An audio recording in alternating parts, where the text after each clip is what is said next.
Michael and Kathy Benedetto are suing Teresa Saavedra and her former friend Adam Rivas for an accident that damaged their vintage Nissan 300ZX. In a separate case, Teresa is suing Adam, claiming he stole her car, causing the accident in question. Now, this is case number 395 on the calendar in the matter of Benedetto versus Saavedra Rivas. We have another case as well. Can I have that, the second one? Thank you. Parties have been sworn in, Your Honor. You may be seated. Who is Miss Saavedra? And Mr. Rivas? Why don't you folks have a seat, please, first, because I'm going to take care of this case first. Miss Saavedra, stand over there, because this case is a little complicated. I'm going to uncomplicate it for everybody. You own a car. Right. Or owned a car. What kind of car did you own? It was a Ford Taurus. Ford Taurus. Mr. Rivas was your boyfriend? No. A friend? Yeah. According to your complaint, he stole your car. Right. You reported it stolen. Right. He was in an accident. Totaled the car? Correct. You want him to pay you the value of the car, or $5,000, because it was worth more than $5,000, but that's the limit of small claims court. Correct. Mr. Rivas says that he did not steal your car, he borrowed your car, he had an accident that was not his fault, and he shouldn't have to pay for it. That's your defense. Yes. These are the people who were involved in the accident. So we'll get to their case in a minute. Okay. Because they are suing the two of you. You as the owner of the car, and he is the driver of the car. Right. You get it? I got it. Correct. So, Mr. Rivas, when did you take the car? Actually, we drove off the lot together with it, and she gave me the car. It was a gift. It was a gift. Is what you're telling me, sir, that you drove off the lot the day the car was purchased? Yes. Did this accident occur at that time? No. How much time passed before the accident happened? I would say about 3 weeks. Who purchased the car? She did. And in whose name was the car? Under her name. Who paid for the car? She did. And she gave you the car as a gift? Well, actually, I gave the down payment, which was like $300 for it. Why was that, Mr. Rivas? Because we had an agreement that the car would be mine if, you know, if she took the car out. And all I would have to do is give the down payment or the deposit for the car. Ah, I get it. Mr. Rivas, why can't you have a car in your name? Because I don't have a license. Why else? That's it. Why don't you have a license, Mr. Rivas? It was revoked. When? I was like 17. How old are you now? 21. And when did you make this arrangement with Miss Saavedra? After 2 weeks I met her, we came to an agreement to go to drive time and take out a car. Now, why would she do that for you if you were just friends? I don't know, the kindness out of her heart, I guess. Shh. Now, if I were to call drive time, would they tell me that the two of you were in there together? Yes. When was the car purchased, Miss Saavedra? 5/17/04. From the time you drove the car, sir, May 17th, 2004, until the day of the accident, which was on what date? It had to be a couple weeks after that. I'm not too sure. When was the accident, folks? 5/7/04. So you mean the accident was 5/7/04, and you purchased the car 5/17/04, so somehow that doesn't work out, Ms. Saavedra. Not even in the twilight zone of this courtroom. When did you purchase the car? 4/22/04. Ms. Saavedra, look at me. Was Mr. Rivas with you at drive time when you purchased the car? Yes, he was. All right. You see, none of this was in this paperwork. Do you think you're going to come here and throw some baloney to me that he stole the car? No. All right. From April 22nd, 2004 until May 7th, 2004, Mr. Rivas, did you have the car in your possession? Yes, I did. And you paid the $300 deposit? Yes, I did. Did you pay by check or cash? It was cash. Who did you give the cash to? To the car salesman. You have a copy of the contract? Yes. Does the contract say that there was a $300 deposit? Yes, right here. And does it say the $300 deposit was in cash? No, it does not. It was by check? It says the total cost of the purchase is on credit, including your down payment, which is $300. It does not say anywhere about being in cash. You didn't give him a check, though. No. So Mr. Rivas gave him cash. He never gave anybody money. Mr. Rivas drove the car out of the lot. No, he did not. Did you ever have the car in your possession from April 22nd until May 7th? Yes, I did. When? The day that I drove it off the lot, and about a couple of days after, and then I stopped, and then I met up with him, and then we... What do you mean you stopped?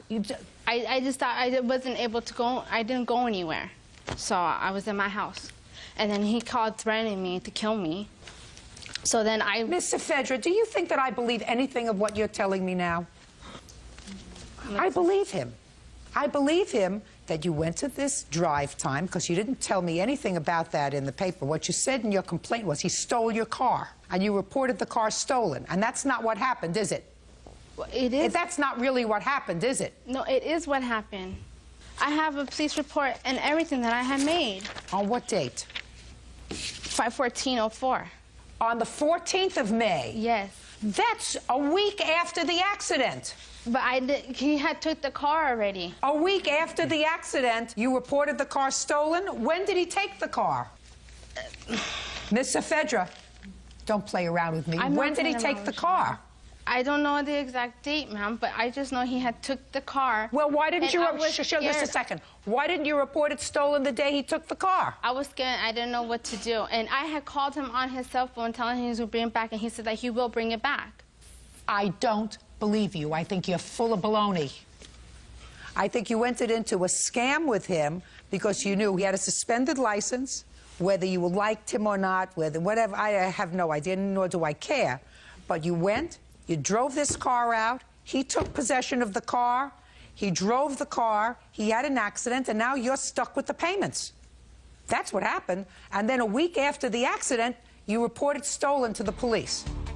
Judge Judy continues in a moment. Believe the word you're saying to me. Not a word. I think you got yourself caught in a scam. You did the wrong thing. That doesn't mean you're relieved, sir. You still drove this car. You had no right driving any car because you had a suspended license. And later today... Hopefully he didn't hit anybody else's car on the way over. He's an idiot. What do you want me to do? I can't execute him. Real cases, real people. Judge Judy. Teresa Saavedra is suing Adam Rivas for taking and wrecking her car. In a separate suit, the Benedettos are suing Teresa and Adam for damage to their classic Nissan 300ZX. Now. Can I say something, ma'am? Go ahead. Why would I honestly give anybody my car keys, you know, a brand new car? Because, Mr. Fedra, I do not believe you had any intention of this being your car. I believe that the intention was for Mr. Rivas to use this car, to make the payments on the car, because he had no license, and he got you as a patsy to put the car in your name. That's what I think happened. And then, when you realized that the car was in an accident and you were going to be in real trouble, a week later, you reported it stolen to the police. You didn't report it stolen a week before the accident. Let me see a copy of the police report.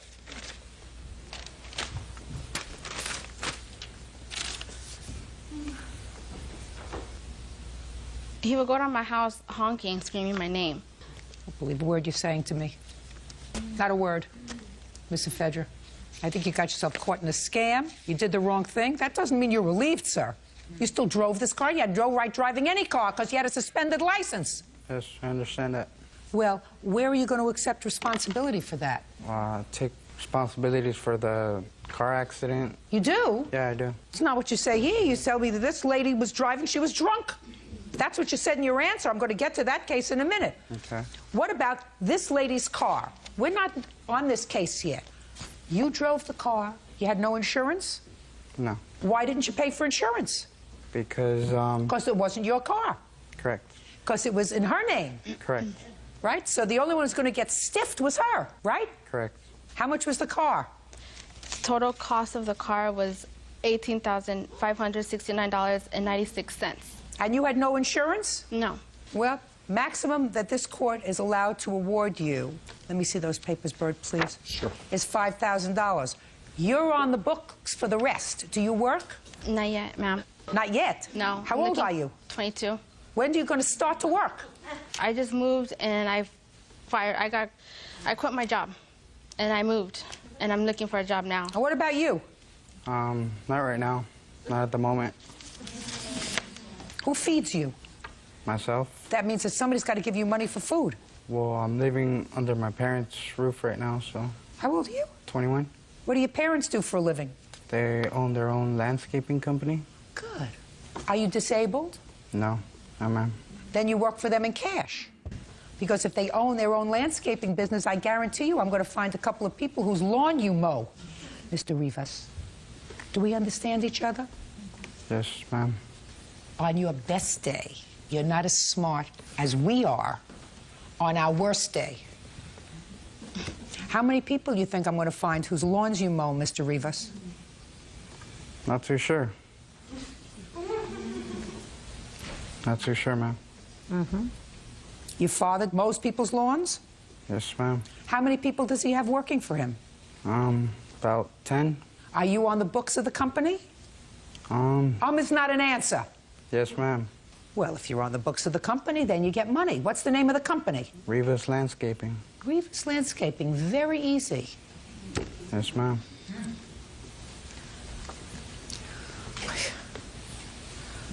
You owe her $5,000, sir. But it doesn't go to her, it goes to the finance company. Now you can stand over next to him. Because now you're a co-defendant as the owner of the car, who I just figured out was full of baloney when she said the car was stolen. The car was part of a scam. You didn't think it was a scam because you're too young and stupid, but it was a scam. Now you may stand up. Mr. and Mrs. Benedetto? Yes, ma'am. On what day was the accident? The 7th of May. May 7th. Were either one of you hurt? No. You want to tell me what happened?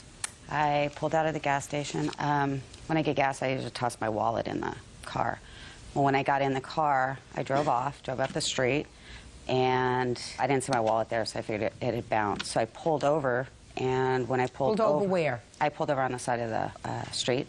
Is it a street where you can pull over? It's where cars are parked? Right, where you parking.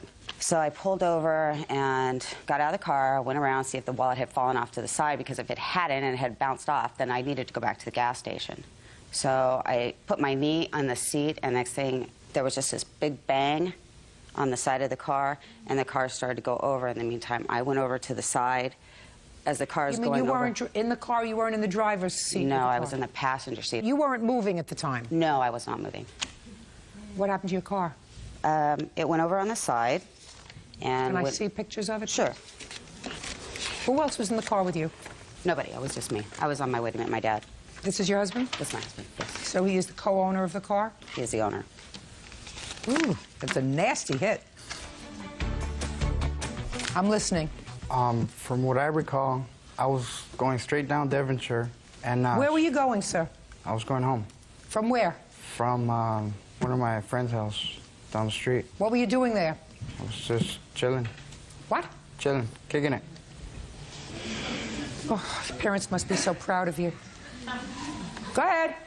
And I was driving down Devonshire, and she just pulled out, because I was going straight on, and she pulled out, and I hit her. Well, she pulled out and you hit her, so you would have hit her in the front. You hit her at the rear of her car. How could you have hit her in the rear if she was pulling out?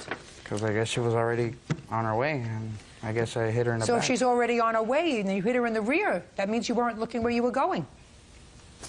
Maybe you were chilling a little too much, kicking it a little too much with your friend. Maybe you ought to get out there more often and mow a few more lawns. Mr. Rivas, from Rivas Landscaping. When was the last time you filed tax return? It's not an answer. I'm not sure. I don't think I've ever filed them. The police came to the scene, Mr. Rivas. You were arrested, were you not? Yes, I was. What were you arrested for, Mr. Rivas? I was arrested for driving without a license. What else? That's it. You have any other warrants outstanding when you were arrested? It's not an answer, Mr. Rivas. Yes, I did. I did. Mr. Rivas, you're still trying to get over on me, sir. I've been a judge longer than you've been born.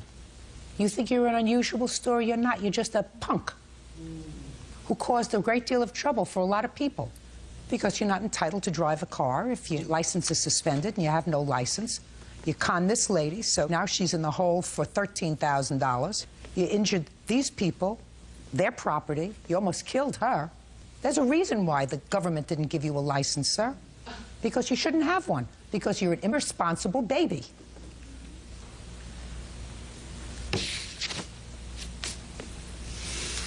Oh. Are you an only child? No, I'm actually the middle child. There's also a problem with that. Were you able to have the car fixed, or was it totaled? It was totaled. What kind of car was it? 1987 300 ZX. Do you have a blue book value for the car? Blue book is roughly $3,500. Can I see that? I'm sorry, that was $3,400. Can I see And that? I also have some comparables. That's all right. I know the car. I should mention that we did a great deal of additional work in that we changed the starter, the alternator, the water pump. He's an idiot. What do you want me to do? I can't execute him. The only thing I can do for you is humiliate him a little bit and give you a judgment. What else am I going to do with him? His parents are not going to be proud of him. Rivas Landscaping and the people whose lawns he mowed are going to know that he's an idiot. If they see him driving around in a truck, they're going to know he has no right to do that. Anybody who lives in the neighborhood, when they see him driving a car, is going to call the police now and say there's somebody driving without a license, right? Do you understand? I understand. There was a reason he was late for court today, right? He was thinking, am I going to be dumb enough to go to court? What's going to happen to me? He had no clue how far it was going to go. Hopefully he didn't hit anybody else's car on the way over. Hopefully, sir. Hopefully. I'm not so sure. You got lost on your way coming here, Mr. Rivas? No, I didn't. How did you get here today? Is not an answer. I got a ride. You got a ride? Who drove you? There's a guard outside. Who drove you? I don't remember her name.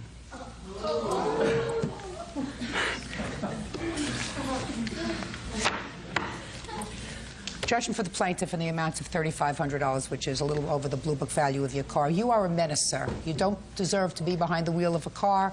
If anybody in your neighborhood, if anybody in the vicinity sees you behind the wheel of a car, I assume you do not have your driver's license? No. Is that right? Call the police, everyone. He's a menace and does not have a driver's license, nor will he probably get one for a very long time. Thank you very much. That's all. Parties are excused. You may step out. 18-year-old John Banks Jr. is suing 16-year-old Diana Helzer and Diana's mother, Lori, for the cost to go to his prom. John says Diana stood him up. All rise. Now, this is case number 173 on the calendar in the matter of Banks Jr. versus Helzer. Parties have been sworn in, Judge. You may be seated.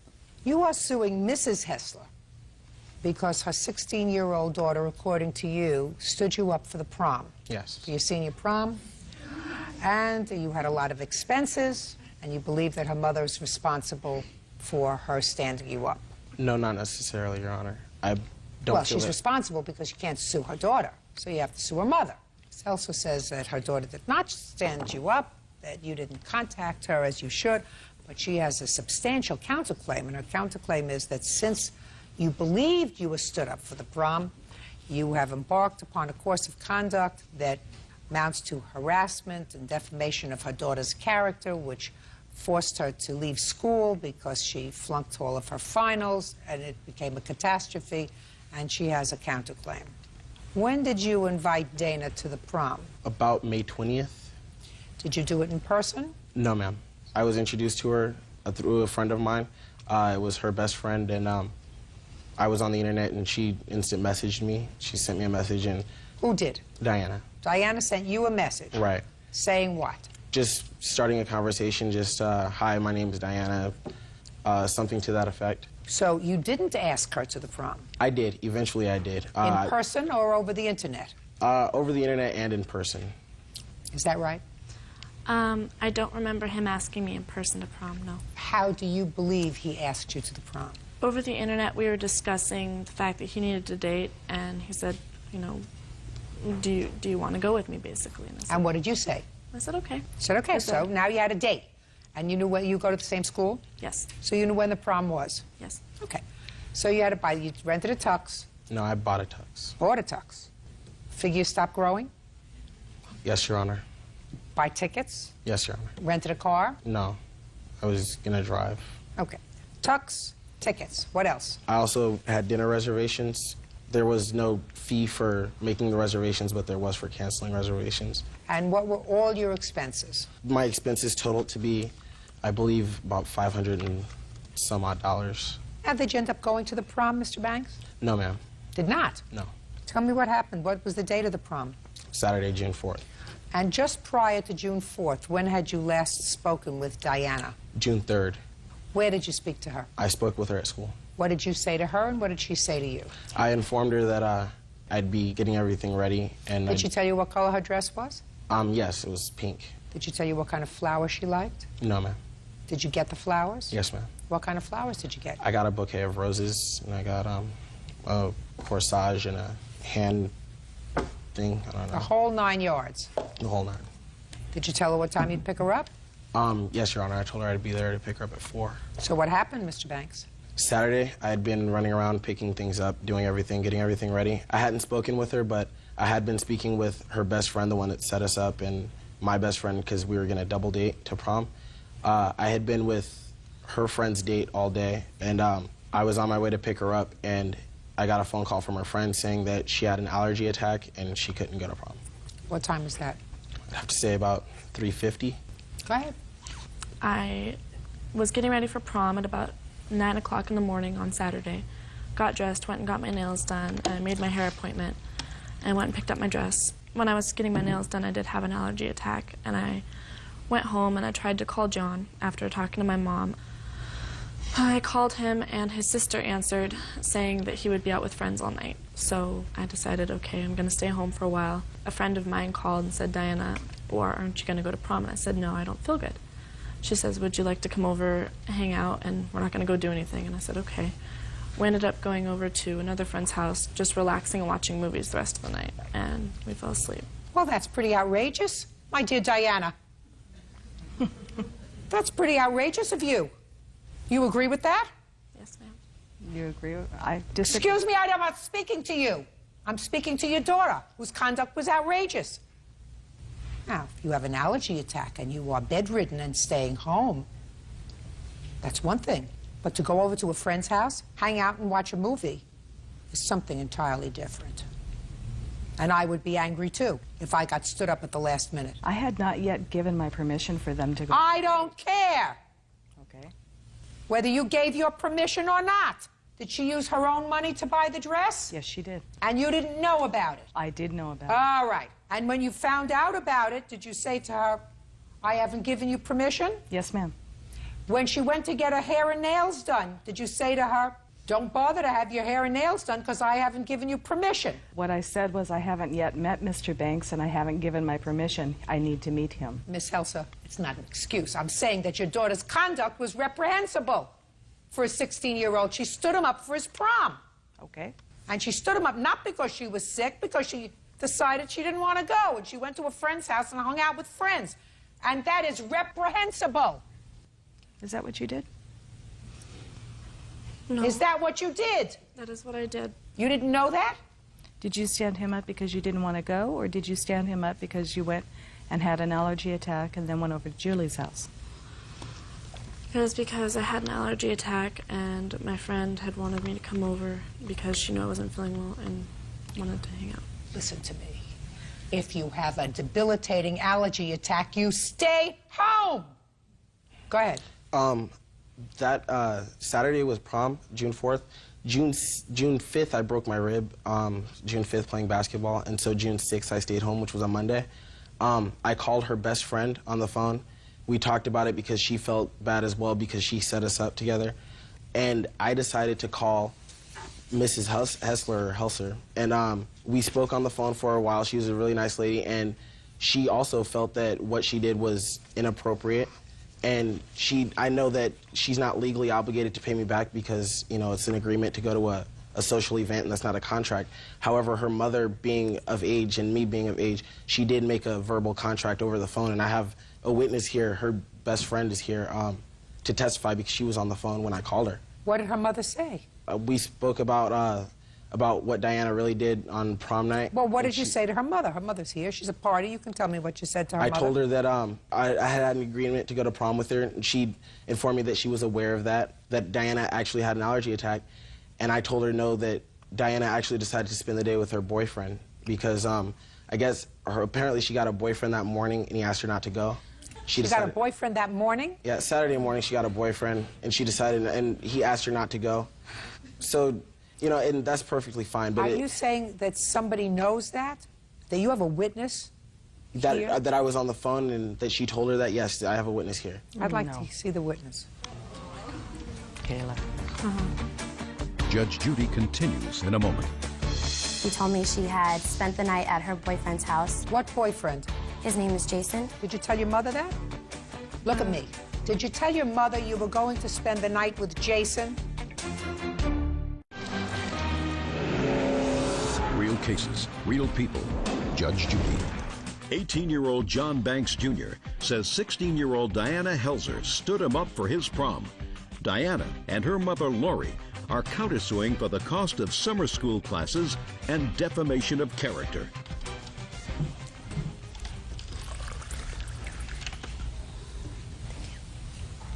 Raise your right hand. Do you swear to tell the truth in these matters? Yes. State your name for the record. Kayla Brett. Kayla, are you a friend of hers? Not anymore, but I was. Were you the girl who was supposed to double date with them? Yes. You had originally set them up? Did you have a conversation with Diana with regard to why she didn't go to the prom with him? Yes, I did. I called her to make sure that she was ready to go because John was on his way, and she had informed me that she did not want to go. Did she say why she didn't want to go? She said she had an allergy attack, but as I continued to talk to her later on that day, before my date came to pick me up, she told me that, or I think it was June 5th, that she told me she had spent the night at her boyfriend's house. What boyfriend? His name is Jason. So she said she spent the evening with Jason? Yes. Prom evening with Jason? Yes. She also had, there's a website called MySpace. I don't know if you're familiar. It's I don't do that machine. It's a website where you go and you can write journal entries on there, leave comments for friends, and post pictures up there. She had left a blog explaining what she had done that day, and she said that she was at a friend's house roasting marshmallows and she had spent the night there. That's basically confirmed that what she was doing, and I did have a conversation with her, and I was quite upset, and I told her everything, how messed up it was that she had done that. That's pretty messed up. Did you tell your mother that? Look at me. Did you tell your mother you were going to spend the night with Jason? I told my mom I was going to spend the night over at Julie's, and I told my mom that we were going over to Jason's to watch a movie. And your mother just said the word Julie. I never heard your mother say Jason. Your mother was whispered to you, you went to Julie's. I did go to Julie's, ma'am. We went over to Jason's, who was not my boyfriend. Just a second. So from Julie's house, you went to Jason's house? Mm-hmm. Didn't have an attack in between getting from Julie's house to Jason's house, did you? They're neighbors, no.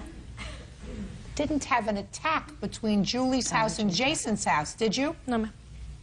And she did call me and checked in, and she called at midnight and let me know that they were just about to finish up a movie and that she would be back at Julie's by 1. When you spoke to Mr. Banks on the phone 2 days later, did you tell him that you would compensate him for his expenses? No, ma'am, I did not. What did you say to him? I said I needed to see receipts. So you did discuss expenses? We discussed expenses. Fine, and you said I needed to see receipts. Before I would even consider a discussion. I don't believe you. Seriously. I don't believe you. Yep, I believe that you said to him, I will pay those expenses, but I have to see receipts. I have emails here where he's saying that I agreed to pay $270 for prom tight. Diana said, quote, Diana said she's going to pay me $270 for prom. Hit me up. And then to Kayla, who responded, I say $300 even. What's an extra $30? Listen to me. All I said to you was you had a discussion with Mr. Banks, and you are under no legal obligation. I don't believe you are under a legal obligation, but for the fact that you agreed to pay him. I didn't agree to pay him. Your Honor. Just a second. In order to have a contract, Mr. Banks, let me explain something. It gets to be a little bit tricky. There has to be, in order to have a valid contract, there has to be some consideration. That means that each person is giving something. Do you understand? Yes, sir. What would be the consideration, in your judgment, for Ms. Helzer to make an agreement to pay you any part of your prom expenses? I think she felt morally obligated. She still stated to me that Diana had just gotten a job. I didn't know Diana had a job. She said Diana had just gotten a job and that she'd make Diana pay me back my money as long as I had receipts. And I have receipts here right now. Just a second. So she said she would make Diana pay you back? Yes, Your Honor. I believe you. 18-year-old John Banks Jr. says 16-year-old Diana Helzer stood him up for his prom. Diana and her mother, Lori, are countersuing for the cost of summer school classes and defamation of character. Go ahead. I was on the other line. He had three-wayed Miss Helser. While I was on the phone, she did say that Diana would pay for the expenses out of her own paychecks because she had just gotten a job. That's not true. What I said was I would consider, based on seeing the receipts, and whether or not you were on the line. Miss Helser? Yes. I'm going to flip over for a moment to your counterclaim, which I'm prepared to hear in 30 seconds or less. He's got a claim for maybe $500. He's got receipts that totally says maybe $500. You have a $4,000 counterclaim because, yes, according to you, your daughter was harassed, defamed, etc. She flunked all of her finals, because of what he did. So you want to get there, please? Diana? Yes, ma'am. Start with the ad. I had been on MySpace and I saw a ad that Kayla had posted about paying people to kick my... Read it directly. Just as you don't have to read it to me. Okay. What does that have to do with him if Kayla wrote something? John had confronted some girls at school about... Don't tell me any hearsay. I don't want to hear any hearsay. See it. He had been talking to Kayla on the conversation that I have in front of me about two girls that are going to beat my... and that basically I would look better if Matt was kicked. What else? Okay. In this email, he's saying that she'll look even worse after getting her beat. The girl that's going to beat her is Jason's ex-girlfriend, who's because her and Diana used to be friends, and she thinks that's f***ed up, that she's with her ex. Oh, well, whatever the reason is, she wants to beat her. It'll work. Hit me back. What does that have to do with him? This is his word saying that I don't care. he's What does got that have two to do with girls. him? According to that email, Jason, the new boyfriend, had an ex-girlfriend, and the ex-girlfriend of Jason is going to beat her up. He's got two girls at school ready to beat my daughters. No, no, no. Listen to me. What you just read to me was that the girl is Jason's ex-girlfriend who is angry with her. He may not discourage it. He may even like it. But that's what you just read to me. I disagree. Well, I don't care what you agree with, Miss Helser. I would listen to you if you took responsibility for your daughter's bad behavior and said to me, listen, this was a teenage thing. I feel responsible for my daughter's bad behavior. My daughter blew him off, and he was a very nice young man. And I didn't know I'm that. speaking. I'm speaking. Well, he was a very nice young man. He called you 2 days later. He called you most respectfully. Otherwise, you would have hung up on him. He called you most respectfully and said to you, this is what your daughter did, and it was not the right thing to do. So he was most respectful. And if you came into court, or didn't even have to come to court, if you said to him, look, I think what my daughter did was reprehensible, and I'm going to do the best I can to cover your expenses, and I'll make my daughter pay me back for whatever your costs were, because what she did was immature. She's only 16. But also unkind. And I don't raise my child to be unkind, an unkind human being, then I would have respect for you instead of making excuses. I'm not making excuses. You did make excuses, because I didn't hear you say to me at any time, he's a nice young man, he tried to do the right thing. My daughter did the wrong thing. My daughter was not hospitalized. She did not seek doctor's counsel that day or the next day. She went out with her girlfriend, Julie, and her new boyfriend, Jason, and they hung out together until after midnight, and it was not the right thing to do when he was supposed to pick her up at 4 o'clock, and between 4 o'clock and midnight, she was not, I'm speaking, and between 4 o'clock and midnight, she was not in an emergency room. We did not have any idea when he would arrive to pick her up. Madam, you are operating somewhere in La La Land. Your daughter knew he was going to pick her up at 4 o'clock. Did you know that? No, ma'am. Yeah, yes, you did. because you spoke to her and you were supposed to double date. So don't give me baloney. Let me see the receipts, please. Did you flunk your classes? Yes, ma'am. Did you leave school? Yes, ma'am. That's what happens when you do the wrong thing.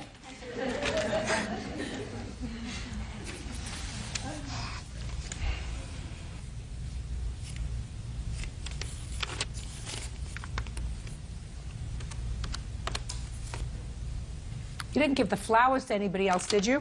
No, Your Honor. You're even, my dear, going to pay for your own flowers because I think that your mother made an agreement with him to do that. Judgment for the plaintiff in the amount of $415. That's all. Thank you. Parties are Counterclaim is excused. dismissed. You may step out.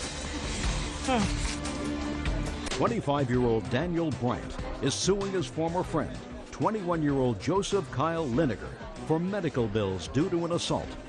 Daniel says during a drunken argument, Kyle kicked him in the face.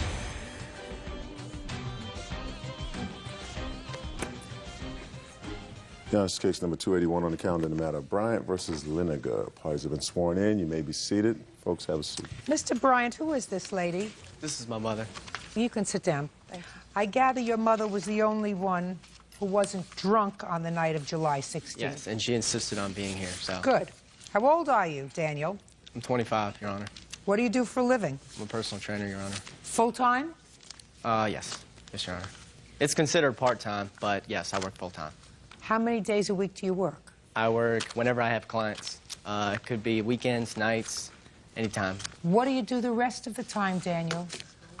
Yeah, I'm also a full-time student. He forgot that. Who's paying for his school? Raise your hand. He forgot. Now, how old are you? 21. How do you manage to keep yourself busy during the day? I sell real estate. For whom? My father. Are you married or single? Not married. And you? I'm single, Your Honor. And who is this young lady? That's my girlfriend. Well, if it's your girlfriend, then you're single. Got it? Now, was your girlfriend at this party on July 16th? Yes, ma'am. She drunk too? Not drunk, no. Had she been drinking? Yes. And who was this person over here? That's my friend Joey. Was Joey drunk? Yes, ma'am. And you were drunk? Yes, ma'am. And you were drunk? Alcohol was involved, Your Honor. Daniel, Yes. your complaint seems to say you acknowledge being so drunk. Alcohol was involved, yes, but I wouldn't say we were so drunk, Your Honor. I'm not talking about them. They acknowledged they were drunk. Okay. I'm talking about you. Yes. Were you drunk or sober? I was drunk. How come it took me 3 minutes to get there? 1 second would have been enough. I'm sorry.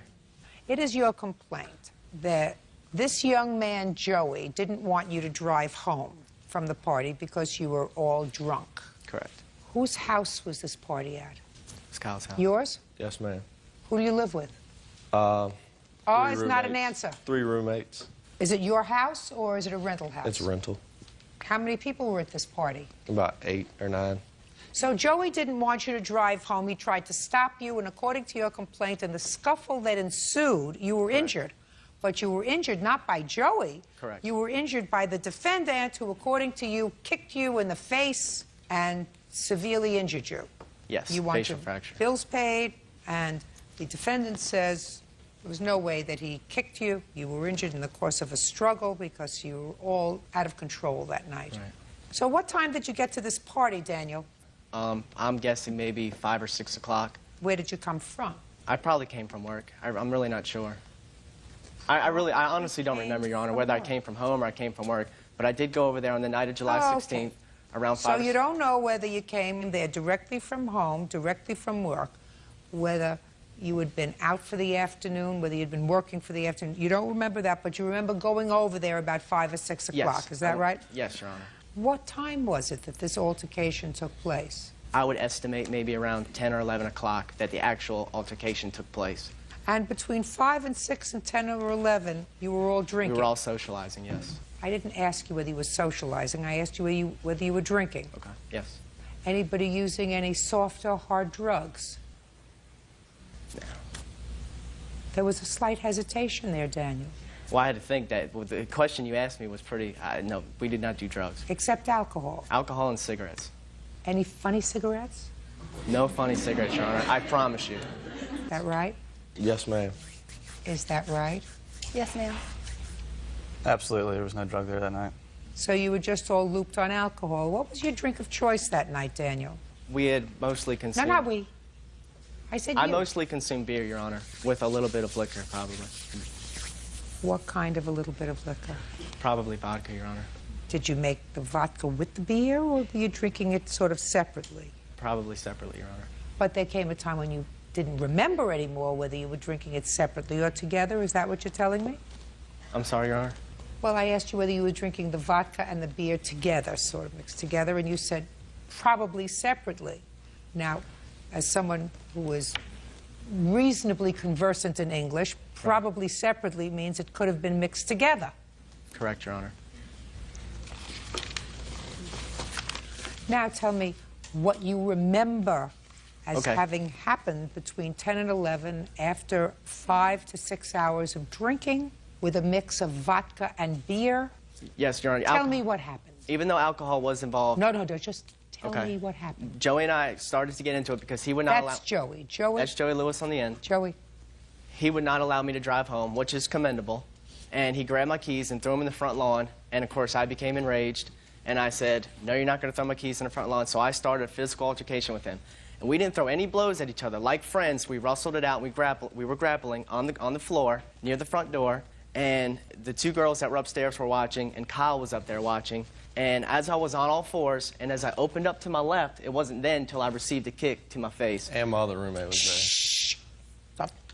And I know it wasn't the two girls because she had on flip-flops or sandals, and the other girl had on cowboy boots. And the cowboy boots would have pierced my skin.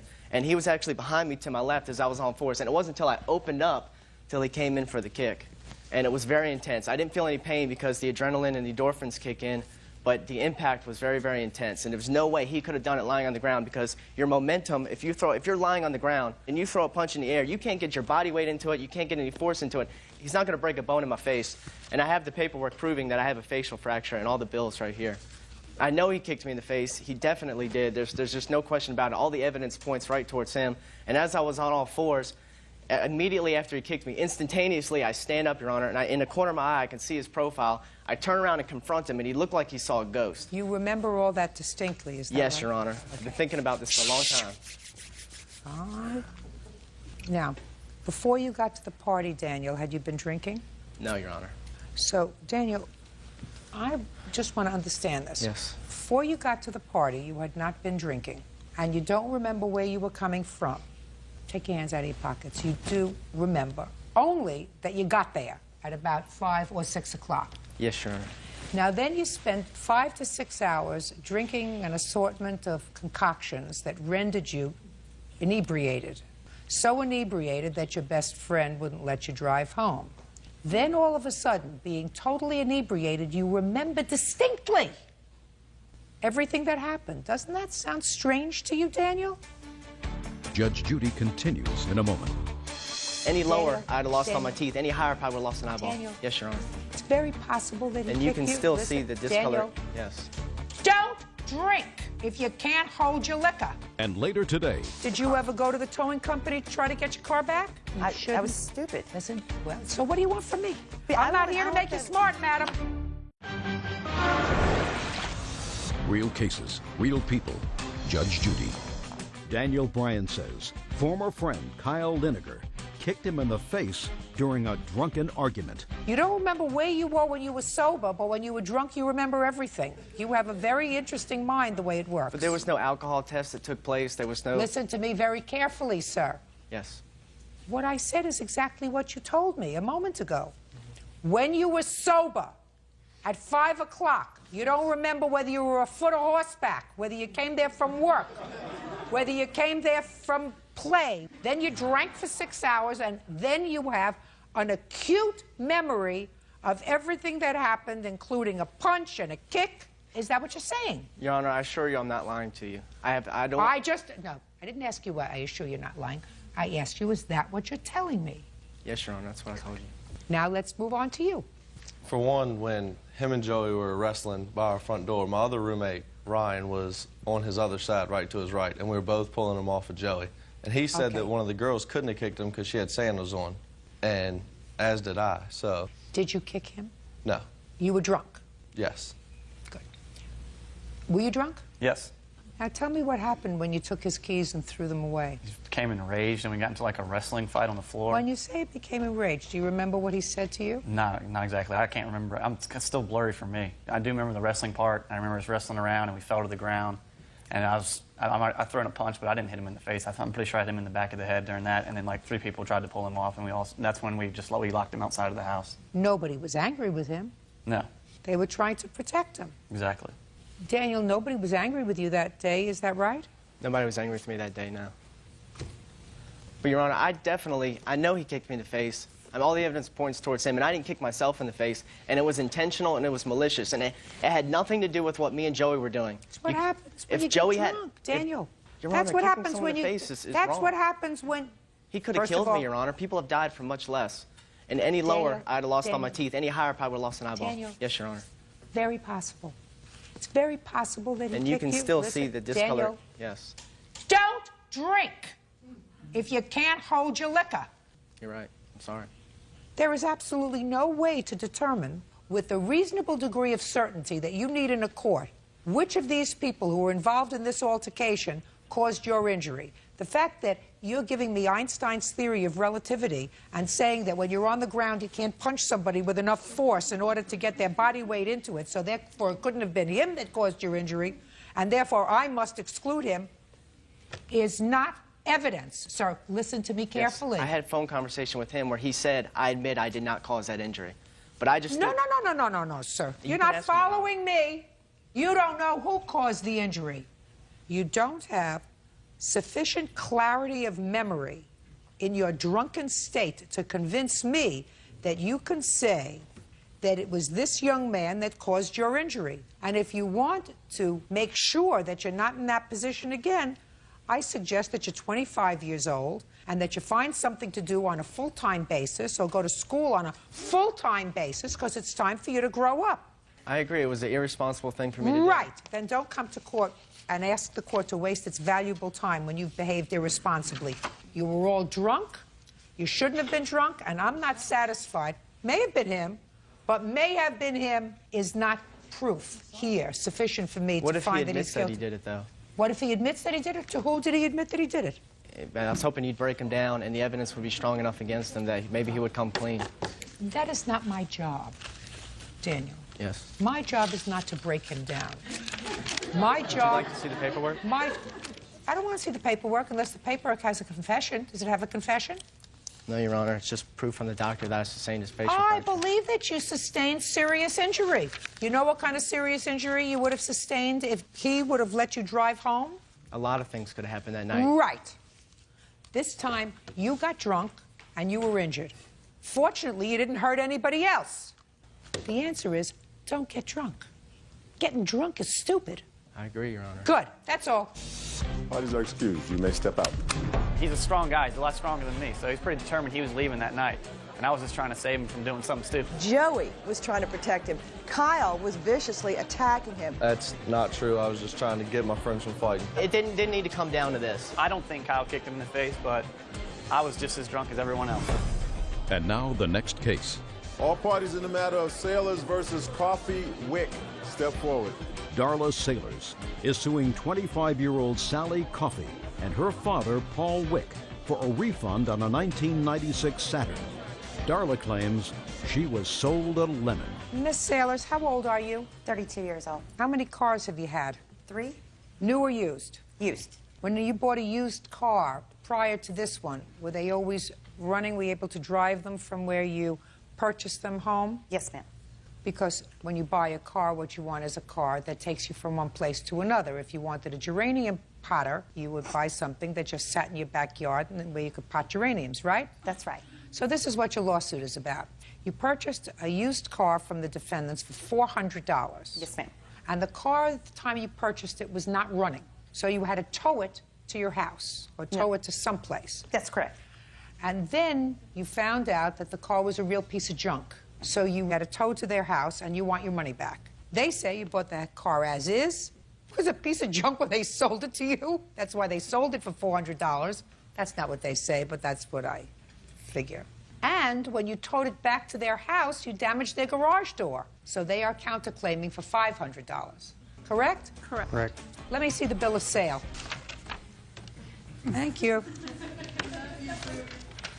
I also have a letter that she mailed me the day I dropped the car off at her house. There's no mention of any damage, as well as I have pictures of the drop-off of the vehicle, Your Honor.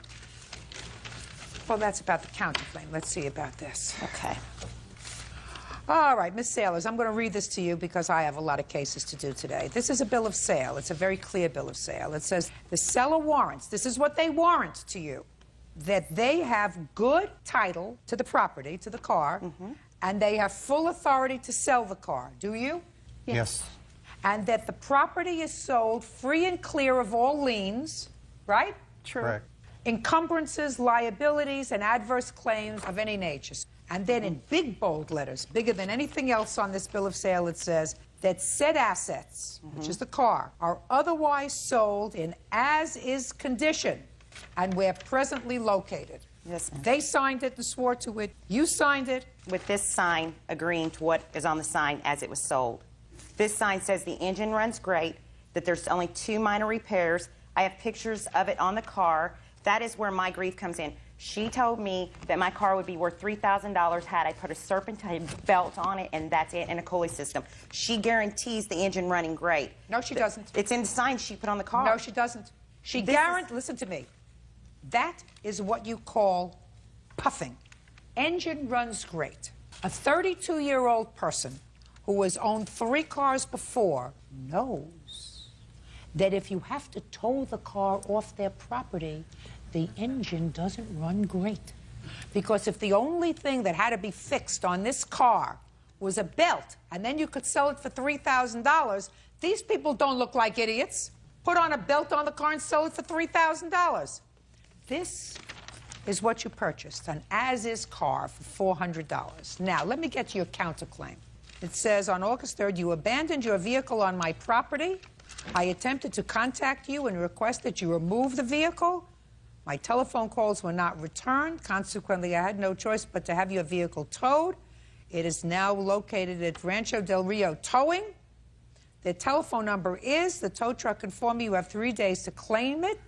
Subsequent to that, it will be sold at a lien sale. How come you don't talk about the garage door? It wasn't something I intended on pursuing. Good. Perfect. So that you don't have to bother me with it now. The car was subsequently sold? I have never inquired into Did the you car. ever go to the towing company to try to get your car back? Well, I didn't have the money to go get the car out. She had it towed, and they wanted a tow bill, and that's all she sent. And she sent me the bill of sale the same day she sent me that. That bill of sale I got. You shouldn't have. I know. I was stupid. Listen, well, so what do you want from me? But I'm not here to make you smart, madam. When you purchase a used car that says purchased as is, and more importantly, if it doesn't run, and that's the purpose of buying a car, to take you from one place to another. Well, my and this mechanic- car, I'm speaking, and this car you had to have towed. Right. From one place to another. It would give you a clue. Your Honor. Listen to me. You could tell me from today till tomorrow. You had a contract of sale. Contract of sale is you do not go outside the 4 corners of this contract. This is the only contract that exists. Not what was in the window, not what was in the window, not what was in your mind, not what was in their mind. Only this contract of sale. It's a cheap lesson. I hope you learn, and I hope everybody else out there learns. Well, it was kind of like, it was misleading because she says the engine runs great. She said, Madam, the engine didn't run. You couldn't even tell. He Put told your me hand- not to Listen, tow it. Does it look like you're losing? I mean, Then say nothing. Your case is dismissed. Parties are excused when they step out. Michael and Robin Thompson are suing their former neighbor, Suzanne Statham, for making false allegations to Child Protective Services and for vandalizing their car.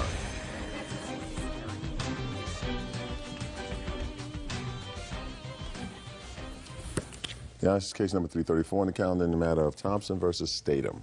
Thank you. You're welcome, Judge. Parties have been sworn in. You may be seated. Gentlemen, have a seat. Mr. and Mrs. Thompson, you rented a house in a neighborhood where Mrs. Statham has been a homeowner for many, many years.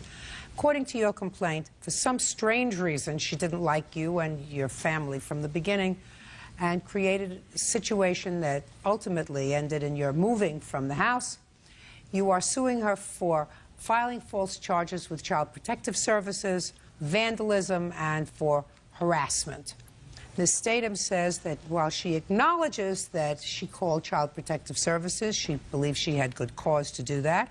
And with regard to the vandalism, she said she would never vandalize your car. However, she has proof that you did vandalize her property, and she is counterclaiming. When did you move into this house? January 2004. And how many people moved into the house? 5. Yourself and 3 children? Yes. How old are your 3 children? 5, 10, and 16. Boys, girls? 2 oldest are boys, youngest is a girl. Okay, so tell me about the first confrontation that you had, allegedly, with Ms. Statham with regard to these false charges with Child Protective Services. The first was February 2004. Is that correct, Ms. Statham? I called. I don't remember exactly when I called. Fine. Tell me why you called Child Protective Services. I was concerned. Well, tell me what made you concerned. The reason I was concerned is because they would not be there when the boy came home. Which boy? It's the oldest boy. I was concerned about his well-being. Well, tell me what made you concerned. Because he was left out. What do you mean left out? They wouldn't be home when he came home from school. When it was bad weather, he'd be outside, sitting on the porch. I'd let him use my phone to call whomever, and they would come home and let him in. Yes. Then he told me that he was living in a tent in the backyard. Yes. Sleeping there. When he said he was sleeping in a tent in the backyard, was the connotation his parents didn't let him in the house? I kind of, you know, felt sorry for him. I did. I felt like it was, I don't know. He just told me, quote, unquote. No, that's, they didn't say, well, I sleep in a tent in the backyard. Thank you very much. Have a nice day. No. That Miss Statham, that didn't happen. If you were having a conversation with him and you were talking to him about other things, and he may have said, I sleep in the backyard in a tent, that's my own private space, I like it back there. That sounds more logical to me. Is that what happened? Well, he told me that he was living in a tent in the backyard, and he liked it. And I said, well, isn't it cold back there? And what did he say? And he says, oh, I've got a lot of covers. Yeah. Okay, and there were so many nights that he was out late at night playing basketball that I heard him. And I was just concerned that he was out at 10, 11 o'clock at night. Well, yeah, it's pretty snoopy. Shh. I'm just telling you, that's pretty snoopy. We're talking about a 16-year-old boy being out at 10 or 11 o'clock at night and saying to you that I sleep in a tent in the backyard and I sleep under covers and I'm very happy. You know, so did the Indians. Do you have teenage children? I've had teenage children. Did they ever do anything that was bizarre? Oh, yes, they did. A lot of things that are bizarre. Okay. Well, and now if they want to go out in the backyard and sleep in a teepee or in a tree house, you know, you're just lucky that they don't want their own condo. Okay. Yeah. Go ahead. Okay. And then I did say something, you know, as far as I raised my children alone, and latchkey kids had keys, and I mentioned it to Mr. Thompson. What did you say to him? I said, you know, like, if they're going to be latchkey kids, at least they could have a key. For my own information, is there a reason why the 16-year-old didn't have a key to the house? He loses keys, so we don't personally give him one. There's a lockbox out front with the key in it. And the time frame that he was left alone would be the time that we had to go pick up our other 2 children and then come back. So we come back usually around 4 o'clock. So he's not out all night long. It's only about 30 minutes. Okay. I mean, I just indicated that I felt as if her interfering in what was going on in your house, because based upon what she says, there was nothing so untoward that, in my judgment, as a seasoned family court practitioner, would have inspired another neighbor to pick up a phone and call Child Protective Services. 16-year-old being out in the street playing basketball at 10 o'clock at night is not neglect, and certainly a 16-year-old who chooses, with parental permission, I gather, to sleep out in a tent rather than to sleep in the house is not abuse. It wasn't a tent either. It's a shed, as you would call it. With electricity, carpeting, a fan, a heater, Why TV. was he sleeping out there? Well, he would sleep out there when he wanted to, but he wasn't opening the lockbox to go into the house, so we created an environment for him in the back after school to go play videos, do his homework, whatever. Have his own personal Because space. it was a rainy season. We didn't want him outside, but he was too lazy to unlock the box. So that's a 16-year-old. Right. Now, I want you to describe to me the other forms of what you claim to be harassment. Okay. Several times There was debris all over our vehicles. A dead rat was put on our car in the morning. After the dead rat incident, we installed a surveillance camera. This was in September 8th, when I went out to my car. We had already moved the basketball hoop because there were 18 reports to the county where our landlord called us and said, look, you need to move the basketball hoop from the street. So it's one of these portable things that you put out there that Correct. really isn't supposed to be out there, so somebody called and complained. I assume that was you. I cannot, well, I can fault her. I cannot say to Ms. Statham, who acknowledges that she called the town, she probably called the landlord about this basketball hoop. If it's not supposed to be there, she's within her rights to call. Right. Okay. So she was not a good neighbor, but now we're going to get to the vandalism. Right. So you installed a video camera. surveillance camera. After the dead rat. After a dead rat. Now, Ms. Statham says there was no way she would vandalize your car. Tell me what you found on your car after you installed the video camera. In the morning, the wife went out. She said there was rocks and debris all over the hood of the car. So I rewound the tape and saw Miss Statham turn her porch light off, come outside, have a cigarette, go through her garden, walk over to the vehicle, throw something on the windshield of the car, and you can hear it hit. And she brushes her hands off and walks back in the house. I assume that since I see that tape there, that's something that you want me to see. Judge Judy continues in a moment. I apologize for her bugging you, and, you know, I know that she could do that because she, you know. Because she did it to you, that's why you left when you were 16. Real cases, real people. Judge Judy. Michael and Robin Thompson claim former neighbor Suzanne Statham owes for harassment and vandalism to their car. Suzanne is countersuing, claiming Michael vandalized her front lawn. Now, before I see the tape, Miss Statham, did you or did you not vandalize I their did car? not. That's all I want to know. You can see her porch light's on. She turns off her light. When she comes outside, you'll see her. Just a second. There You she see her is. they're walking over to the car, and you can hear it. You can hear it hit the windshield, and then she walks back into the house. She always turns off her porch light when she goes outside. The reason to my porch smoke. light is off right there, Your Honor, is because they have those bright lights on me right now. What were you doing out there, madam? Well, I had had a cigarette, and I was just checking, you know. No. If you... I mean, you can't walk out at 10 o'clock. I didn't do anything. I did not throw anything at their car, I swear. I didn't. So, now you can tell me what kind of damage there was to your car. We have pictures here of the damage. Can I see, please? Yes, ma'am. There's a 3-inch crack on the top of the windshield. We took a picture of the car far apart and closer in, and there's also a picture of the surveillance camera. Did you file a police report, Mr. Thompson, Yes, after ma'am. this We have a incident copy of of September that. 5th? Can I see it, please? Anything happen after that? Yeah, there was an incident where someone went through our car. She screamed at us and our children about the way that our lawn was kept. She sent her son over to talk to us because she said some foul language to us, and we And our responded children. back to It was her. bad language. Oh, yes. Well, that was the wrong thing to do. So she sent her son over to try and make peace with us. Is that son here? That's you? Stand up, please. Tell me your name. My name is Sean Rafferty. How long has it been since you lived with your mother? Since I was 16, 17 years old. Is that when you left? Yes, ma'am. Why'd you leave? I was grown up. You were grown up at 16? I felt so. Just a minute. So, and you think you were right? Yes. So if you wanted to live outside in the backyard in a tent, up a tree, in a subway, or any place else, that would have been okay. Because you were a big boy. You're 16, right? Yes, ma'am. Good. Now, there came a time, according to the Thompsons, when you went over to their home in order to try to make peace. Why did you think you had to make peace? Well, because the night before, my mom called and she was scared because he would back his truck into the driveway. So his headlights were facing at her and put his high beams on and leave them on.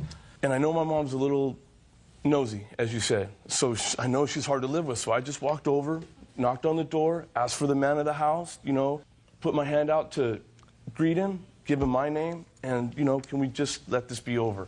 I apologize for her bugging you, and, you know, I know that she could do that because she, you know. Because she did it to you, that's why you left when you were 16. Go. But, you know, he didn't want to have anything to do with me. What did, no. What did he say? To say verbatim, I don't know exactly what Well, he if said. you went over there, and I assume when you went over there, you were sober. Yes, ma'am. Is that right? No, ma'am. He wasn't falling over drunk, but he did have something to drink. We don't drink, Because, we Mr. can smell Rafferty, it. you got a little bit of a problem? No, ma'am. You do. Because it's early in the day, and I can tell you got a little bit of a problem, Mr. Rafferty. A little bit. So when you went over there, I doubt whether you went over stone sober. What did he say to you when he came over? When he first came to the door, he said, basically, that's my mother across the street. And I remember saying, I'm sorry to hear that. And he kind of had an attitude at first. No, what did he say? Don't tell me he had an attitude. He was just kind of rambling on, telling me that his mother drinks on certain days. She's very nosy. She just wants you to cut your lawn the way she likes it, clean up the trash from the side, which we cleaned at our garage, so our trash cans were full, so we had to wait till the next trash day. So she didn't like that fact. And then he calmed down, I guess, and, you know, tried to apologize for his mother. And said, let it just go. Correct. And what did you say to him? That's fine. Tell your mother, leave us alone. We don't want nothing to do with her. Don't talk to us. Don't talk to our children. Stay away from us. And we also sent her a letter to that effect. Can I see the letter? Yes, ma'am. This was sent on July 6th. Okay. Now, Mr. Thompson, Ms. Statham says that she has a witness. I assume that would be you. Is that right? Yes, ma'am. Who's going to testify on her behalf that he saw you damage her property. Is that true? No, ma'am. I say he's a liar. Well, I'm going to be able to tell if he's a liar, because that's my job. And I'm usually pretty good at it. Judge Judy continues in a moment.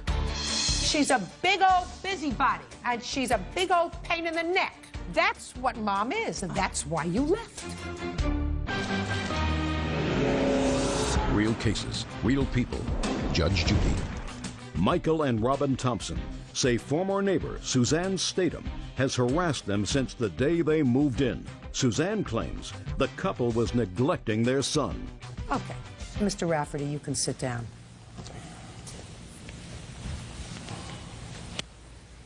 Tell me your name. Richard J. Machado. Where do you live? Manteca. Is that near where Miss Statham lives? Right next door. You're going to describe something to me, something that you allegedly saw? Yes, ma'am. When? In the early hour of the morning. I had got up to go to the restroom. It was about after 3 o'clock. Give me the date. The 17th. Miss Statham, don't speak. No. I got it written down on paper. 17th. 17th of what? May, after 3 o'clock in the morning. And then her dogs start barking. Then I went to the window and raised the blind to see why they were barking.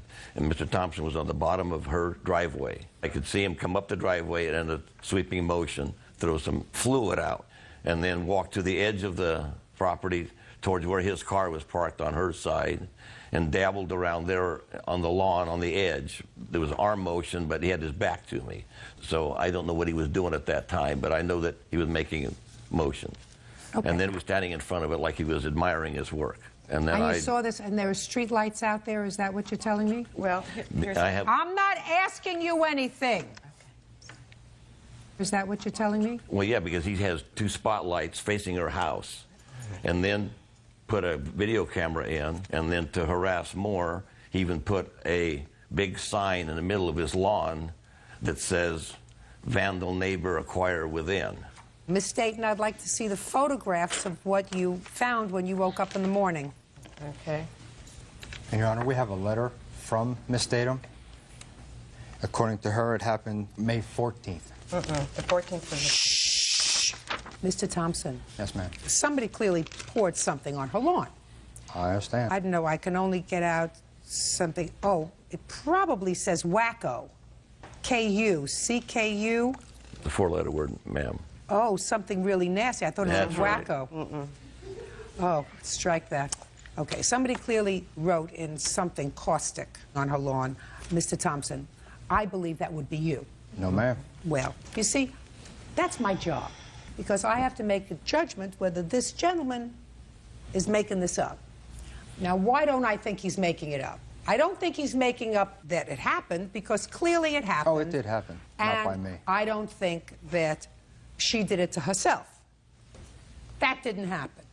I don't think that he did it. I don't even think that her son, when he wasn't in total control, did it. So, it was you Maybe it was your 16-year-old son.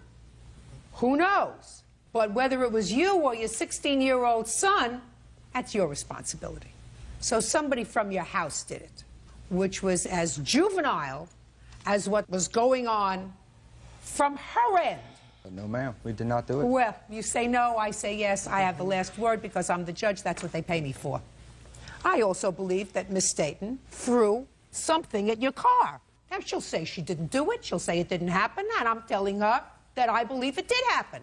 I believe that the two of you acted like very bad neighbors, but I believe she started it. I believe that she's a snoop. I believe that she's a busybody. I believe that she probably didn't like the way renters were taking care of this house that was rented, all kinds of things, none of which is any of her busybody business. I'm not saying it's true, and I'm not saying she was right. I'm saying she's a big old busybody, and she's a big old pain in the neck. That's what Mom is, and that's why you left. Judge Judy continues in a moment.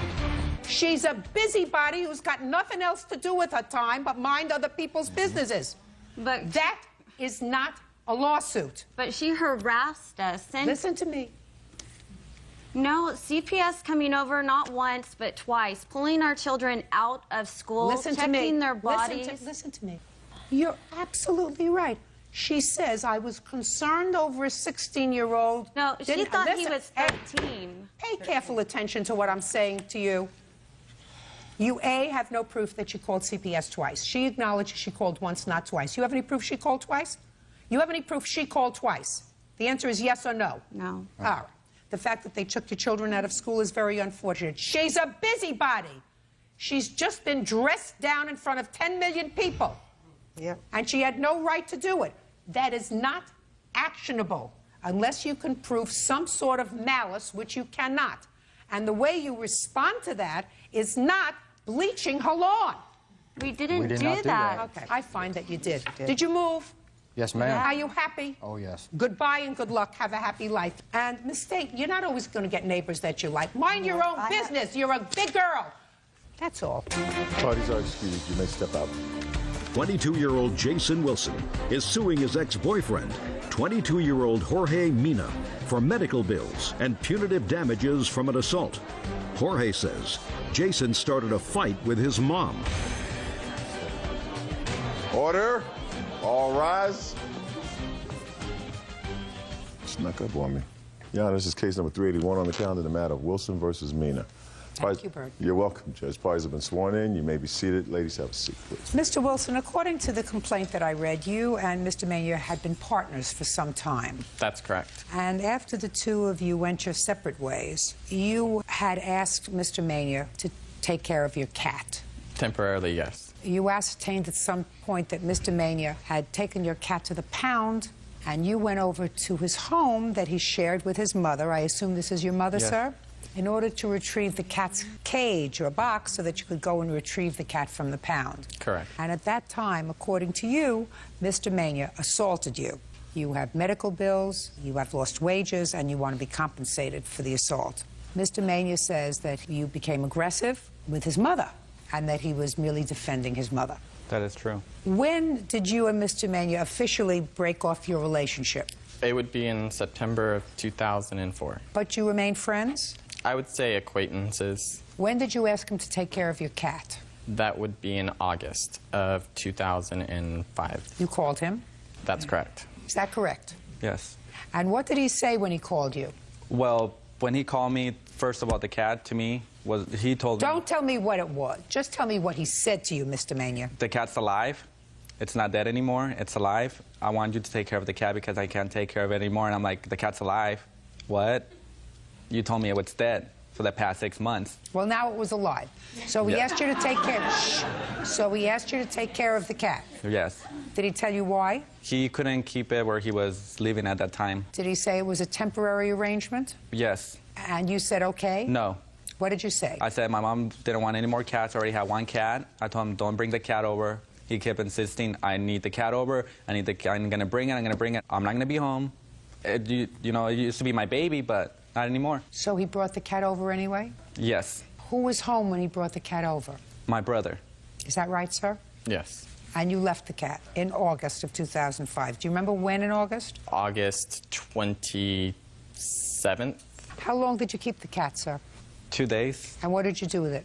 Well, I told him to go and pick it up. I gave him more than 24 hours. My mom kept pushing me, take the cat. You know, there's too many cats here, take the cat. I told him, you know, you have until Monday before I take it.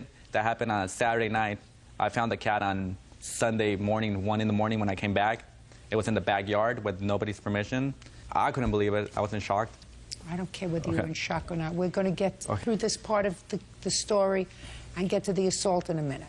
So you brought the cat to the pound 1 or 2 days later. Yes. When did he come for the cat's cage? Monday night. So now tell me what happened, Mr. Wilson, when you got there on the 29th of August, 2005, to pick up your cat's cage. Okay, I originally went to Jack in the Box where him and his brother work, and I asked for more items other than the cage. However, the cage was what his brother originally did not bring and said, okay, well, George gets off at 10 o'clock. Could we get over to who was home at the 29th when you went there to pick up the cage? George and his mother. And what happened? They had just pulled up into the driveway, and I proceeded to walk towards the entrance of the gate to the driveway, and his mother became very upset because she never liked me and started yelling at me What in did she Spanish. say?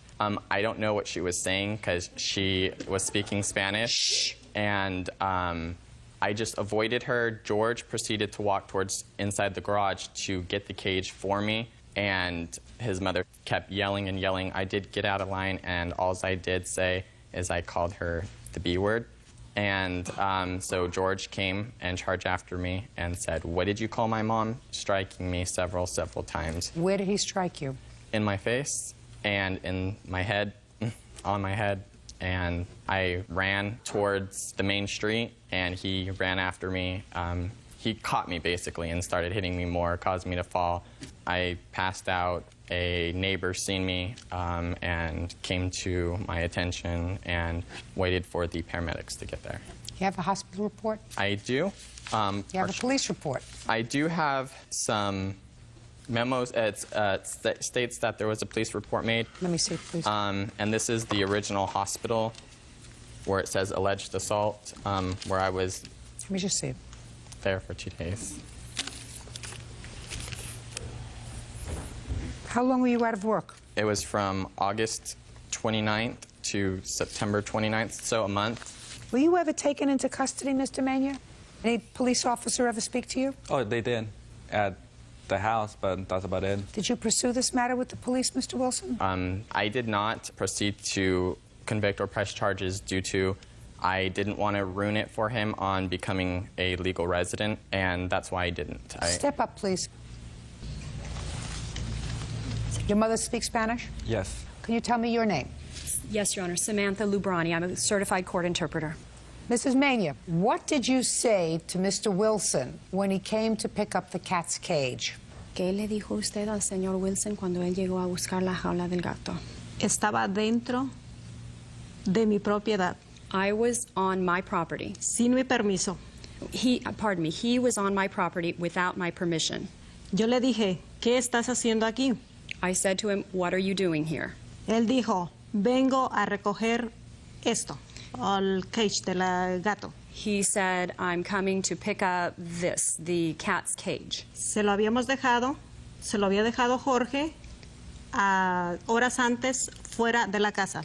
We had left it for him. Jorge had left it for him several hours earlier outside the house. I asked you what you said to Mr. Wilson. Oh, señor Wilson. ¿Qué estás haciendo aquí? What are you doing Oli. here?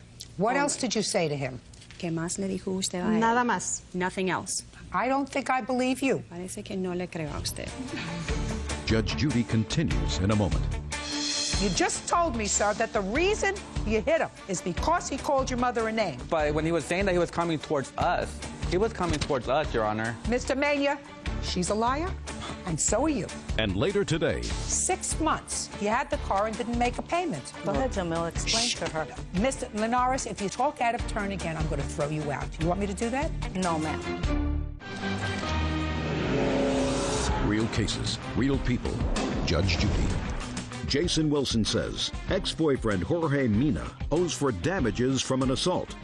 Jorge says Jason called his mom a bad name.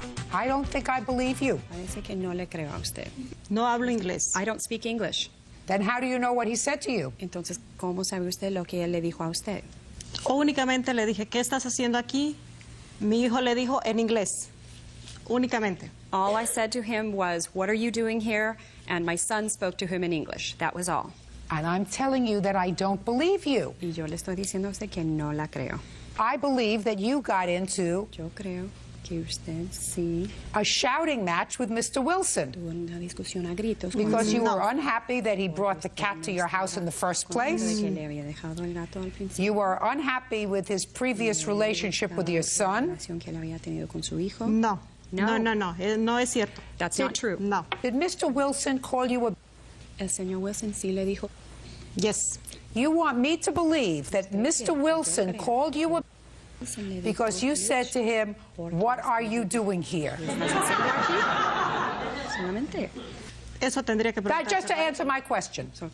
Answer my question. You want me to believe that Mr. Wilson called you a name, and all you said to him was, what are you doing here? ¿Qué estás haciendo aquí? Estaba dentro de mi propiedad. I was on my property. That's not what I asked you. Fue lo que le pregunté. She's speaking Spanish. You do understand Spanish, don't you? Yes. She speaks in the same dialect that you do? Yes, yes. Then answer my question. Entonces contésteme la pregunta. You want me to believe that Mr. Wilson called you a name, and all you said to him was, what are you doing here? ¿Qué estás haciendo aquí? Es lo cierto. It's the truth. No. No. Now let's hear from your son. You got where I'm going, Mr. Mania? Yes. I want you to understand this, Mr. Mania. When somebody lies to me once, I tend to find suspect everything else that they say to me. I understand that. So now I'm going to ask you this question. Okay. Did your mother just tell me the truth? Yes, she did. Then you and I are going to have a problem, Mr. Mania, with the remainder of your testimony, sir, because I don't believe your mother and I don't believe you. Did your mother like Mr. Wilson? Did she like Mr. Wilson? At that point? Yes. Probably not. Did she like the fact that he brought over the cat to your house without permission? No. Did she give you a hard time about the cat being in your house? Yes, she did. That's what you just told me. Yeah. So then you want me to believe that when he came there, and according to your mother, he came to my property without permission. He wasn't without permission. Listen, that's what she told me. Yeah, but he wasn't. Just a second. Okay. That's what she told me. Okay. That all she said to him was, what are you doing here? That's what you want me to believe, Mr. Mania? That's what she said, and that's when he got into it and say, shut your mouth, that, you know. And she was like, what are you doing here? What are you doing? And he said in Spanish. No. I don't hear, what are you doing here? What are you doing here? That's two, what are you doing here? Do you understand where I'm going, Mr. Mania? Yes. Your mother was screaming at him. Yeah, she was. And he called her a bad name, and he should not have. No question about it. It was disrespectful. You understand that? I do. Doesn't give you the right to hit him. I understand that, Your Honor. And you hit him because he called your mother a name. That and because he was there at the house without permission.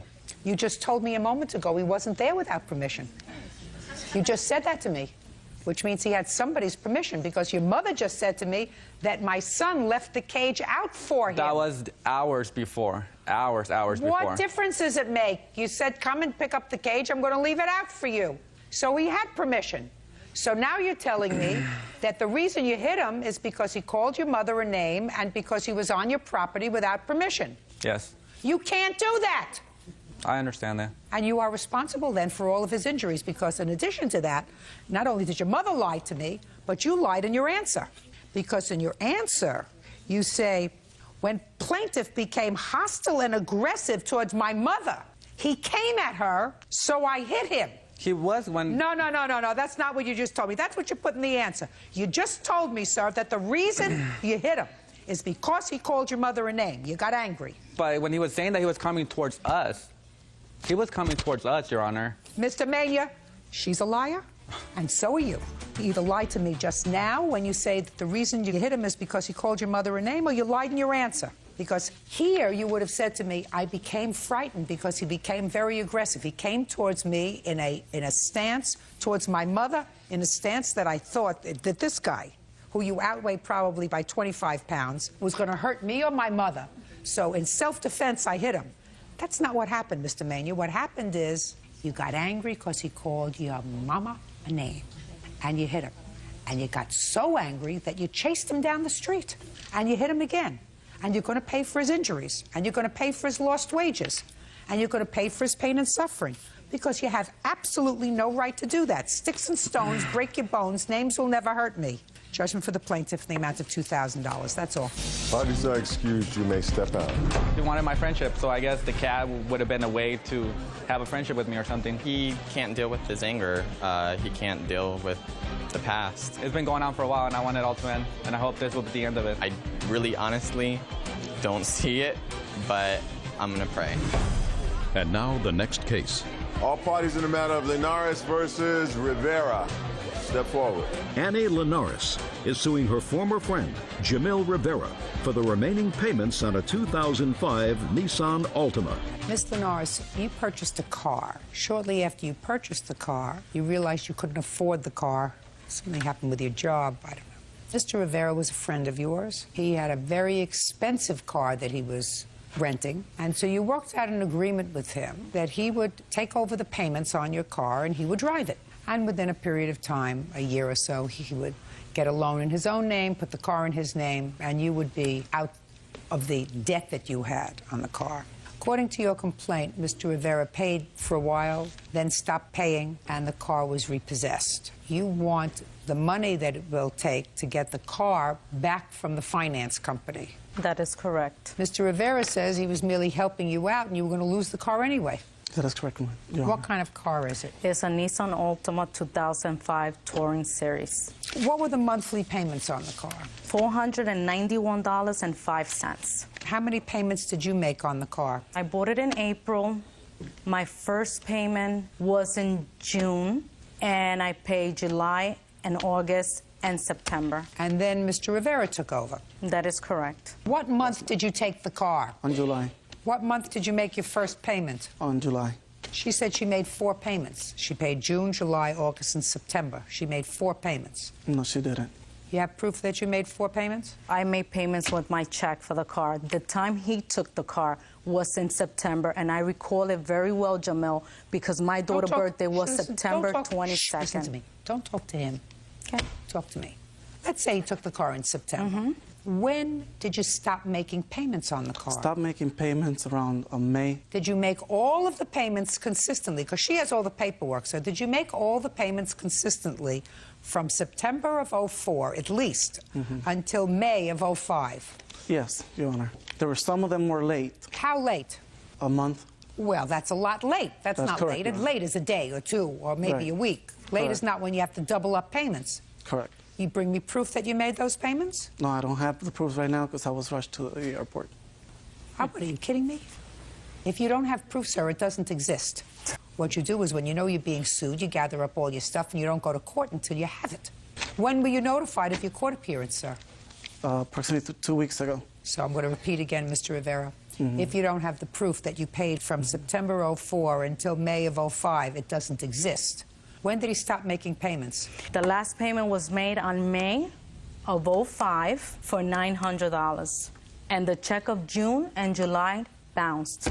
So when did you last have the car in your possession? In November '05. Well, if you last made a payment, according to you, in May of '05, what were you doing with the car in your possession in November of '05? At that time, I did call the company, and I called the dealership as well. I don't care if you called the King of Prussia.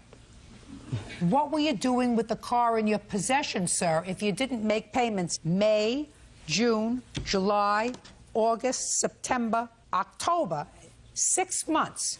You had the car and didn't make a payment. Go ahead, Jamil. Explain to her. Mr. Linares, if you talk out of turn again, I'm going to throw you out. You want me to do that?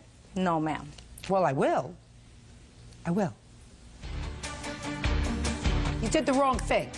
Say, I was wrong. I'm sorry. I made a mistake.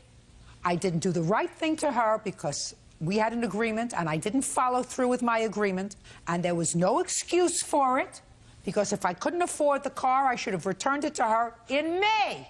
Well, she acknowledged that. Listen to me.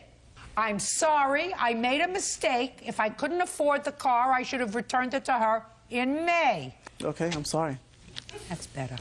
Now, how much they want now for Well, you to get the car back? They want the 6 months that I That's owe. $29.46. They want the late fees, delinquency, and collection charges. You have a paper from them? You driving another car now, Mr. Rivera? At this point, yes. What kind of car are you driving now? It's just a Honda Passport. Where'd you get it from? It's just a car that I lent from a family member. What kind of work do you do? I work in a bank right now. In a bank? Doing Yes, what? ma'am. Financial advisor. You're kidding me. You're kidding me. Yes, ma'am. Is it a national bank? Yes, ma'am. There that you work in a bank, sir. Judgment for the plaintiff in the amount of $3,700. Thank you. That's all. Parties are excused. You may step out. Calvin Mountjoy and his fiancée Tracy Barrows are suing Calvin's children, 20-year-old Amanda and 25-year-old Kevin, for an assault. The couple claims the defendant showed up at their home and started a fight. Now, it's case number 161 on the calendar in the matter of Barrows, Mountjoy versus Mountjoy. Parties have been sworn in. You may be seated. Folks, have a seat. Miss Barrows, this is your fiancé, is that correct? Correct. And Mr. Mountjoy, these are your two adult children. Correct. You are divorced from their mother, and this would be their mother. All right, we're just getting the players going. Who are you? Brother. But not involved in this incident. Somewhat, I am. In any event, according to your complaint, these two young people were having some problems with you. They believed that you were crank calling their mother, so they decided to come over and discuss it. And it is your claim that they assaulted you. The defendants say that they were the ones who were assaulted, not you, and their mother has a claim against you for damaging her truck, which they used to come over to your house. Is that right? They used my truck to go there. So, while the assault case has not been filed against the mother, I would like you to stand up with your children because I have some questions for you. How long have you and your former husband been divorced? 2.5 years. And how long were you married? 23. And I assume you don't get along. I don't talk to him at all. Did you talk to him while you were married? I liked being married to him when I was married to him. Okay. Now, there came a time, sometime, I believe in April of this year, when you started to receive telephone calls. Yes. Tell me about the phone calls. They were just hang-up calls. When did they start? Mid-March. Did anything happen in March between you and your former husband and his fiancée? No, we've been going through some court hearings for contempt of court. For? His non-payment of spousal support. At some point, I assume that you discussed these hang-ups with your children? On one particular day, I called actually to my ex-husband and basically asked him if he'd called me, and he said no, and I said, maybe has Tracy called me? And he said, well, why don't you take it up with her? And I said, no, I don't take anything up with her. And by that midday, Miss Barrows called me screaming around, maybe 12 o'clock in the afternoon, the date that I had spoken with my ex-husband. And what did she say to you? Well, first thing that came out of her mouth was, who the f do you think you are? And I hung up on her. And she called back again and indicated to me, nobody's prank calling you. Here is my number. You keep my number for the next time I have to call you. You'll know it's my number coming up. Now, when did you discuss this with your children? About a week or so later, on the 25th of April, my son and I were having lunch. And in the middle of our lunch, a phone call came in. And I looked at it and I thought, well, gee, this is a 916-825 number. I answered it, I said, hello. And I said, what do you want? And nobody answered, so I basically hung up. So that evening, I was talking to my daughter. She'd come over and I told her Kevin and I had lunch, and today the phone rang. And she basically pushed the green call number, the call on my cell phone, and it dialed back the number, and I guess Tracy had answered the phone at that point. Is that what happened? Yeah. I just kind of recognized her voice right away that it was her. What did she say? At first she goes, like, hello, like, you called me, and I'm like, well, I'm just trying to figure out if it, whose number it was, and I said, and apparently it was her. And she goes, oh, just, you people need to get a life, and just kind of went off right after that. And I said, no, I just basically called a phone number trying to figure out who it was, and to my surprise, it was you. And I think it made her upset that I was actually just saying that. Then what happened, Amanda? She just kept calling. She just kept calling like 3-4 times, yelling at us, hollering about move on, and just calling me names. And I want you to get to the point when you went over to their house. The phone calls continued from her. My father had ended up calling one time. He goes, "You guys need to stop harassing us. You need to stop bothering us. We're not prank calling anybody." I said, "Dad, you're being crazy about this." I said, "Can you just hear me that all we did was push the number on the phone and it was her." I said, "We're not trying to call anybody." And I think the conversation before was that my mother was going to call their boss just to leave us alone. That's when my father had called. I think maybe he was upset that we were going to call his boss. After she was done with us, she'd called to harass my brother at work. At what time did she call you? It was about 8 o'clock in the evening. And who did you speak to when they called? The first person that spoke with me actually was my dad. And he says, "Well, I want to know if your mom and sister are prank calling Tracy." I told him I don't want anything to do with their affairs, flat out. Perfect. What happened next? My dad didn't speak long, and he's like, "Well, I want you to talk to Tracy." And I told him I'm at work. I can't do this stuff. She gets on the phone. She said, "You listen here." And I said, "Well, don't start talking to me like that." And she goes, "Look, you retard. You need to start listening here." She was telling me that she was going to see that we're emotionally, economically, and socially ruined. And your father was with her at the time? I believe so. He stopped talking. She took the phone. Mr. Mountjoy, did you call your son at work? Yeah, I called him just to kind of see what was going on with this whole phone call situation. And where were you and Miss Barrows at the time? We were in the backyard. Did you ever hear Miss Barrows say the things that your son ascribes to her? No, that's not the way she is. Miss Barrows, you heard what this young man says that you said to him. Any of that true? No. I've never spoken to these children that way. How long have you been engaged to their father? We haven't actually even set an official date, but we've been together 3 years. Was your relationship with Mr. Mountjoy the reason that his marriage terminated? Were you separated at the time that you met her? We had known each other for years. Just to say shh. The answer is? No. Obviously, No. she said she put the math together just now. Judge Judy continues in a moment. There's nothing wrong with my hearing. There's nothing wrong with his hearing. That's what you said. You said they were pushing, and your sister, uncross your arms, and your sister punched her in the face. Real cases, real people. Judge Judy. Calvin Mountjoy and his fiancée, Tracy Barrows, claim Calvin's children, Amanda and Kevin Mountjoy, assaulted them. The defendant's mother, Kathy Mountjoy, is countersuing for vandalism to her truck. You came home from work at what time? I'm not exactly sure. It was about 8:30. I left work early. I was so upset. I was almost in tears. I was out of it. I left. I have problems with emotions and things like that. I just, had a rough time with it. That's why I asked them to leave me out of their affairs completely. At what point did you and your sister decide to go over to their home? We went to my mom's. My brother was there. My brother tried to call my dad. She wouldn't let my brother talk to my dad. So we said, forget, let's go see Dad. Who went over? Me, my brother, and my sister. So the three of you went over? Yeah. What happened when they got there? I was in the backyard. He came to the back and said, "The kids are here." And they were standing at the end of my driveway, all standing like this, all three of them. No, we weren't. And don't speak. At this point, they had harassed us all night long. Nicholas called my home phone when he couldn't reach his dad on his cell phone, and my 13-year-old daughter answered it, and he called her a because he thought it was me. So at this point, I walked down to them and I said, "You know what, you guys are on my property, you better act right." Well, they all got in my face and started screaming, and that's when Amanda caught me totally off guard and just slugged me right in my face. Uncross your hands. And she cold-cocked me. I flew back. Calvin ran to protect me, and before he even got to me, Kevin jumped on him. Amanda ran behind her mother's truck that they had parked over there. I called 911. Do you have a 911 report? Yeah. I see it, please. It's attached to the restraining order that I got against Amanda. At this point, Kevin dragged his dad out into the street and had him in a chokehold.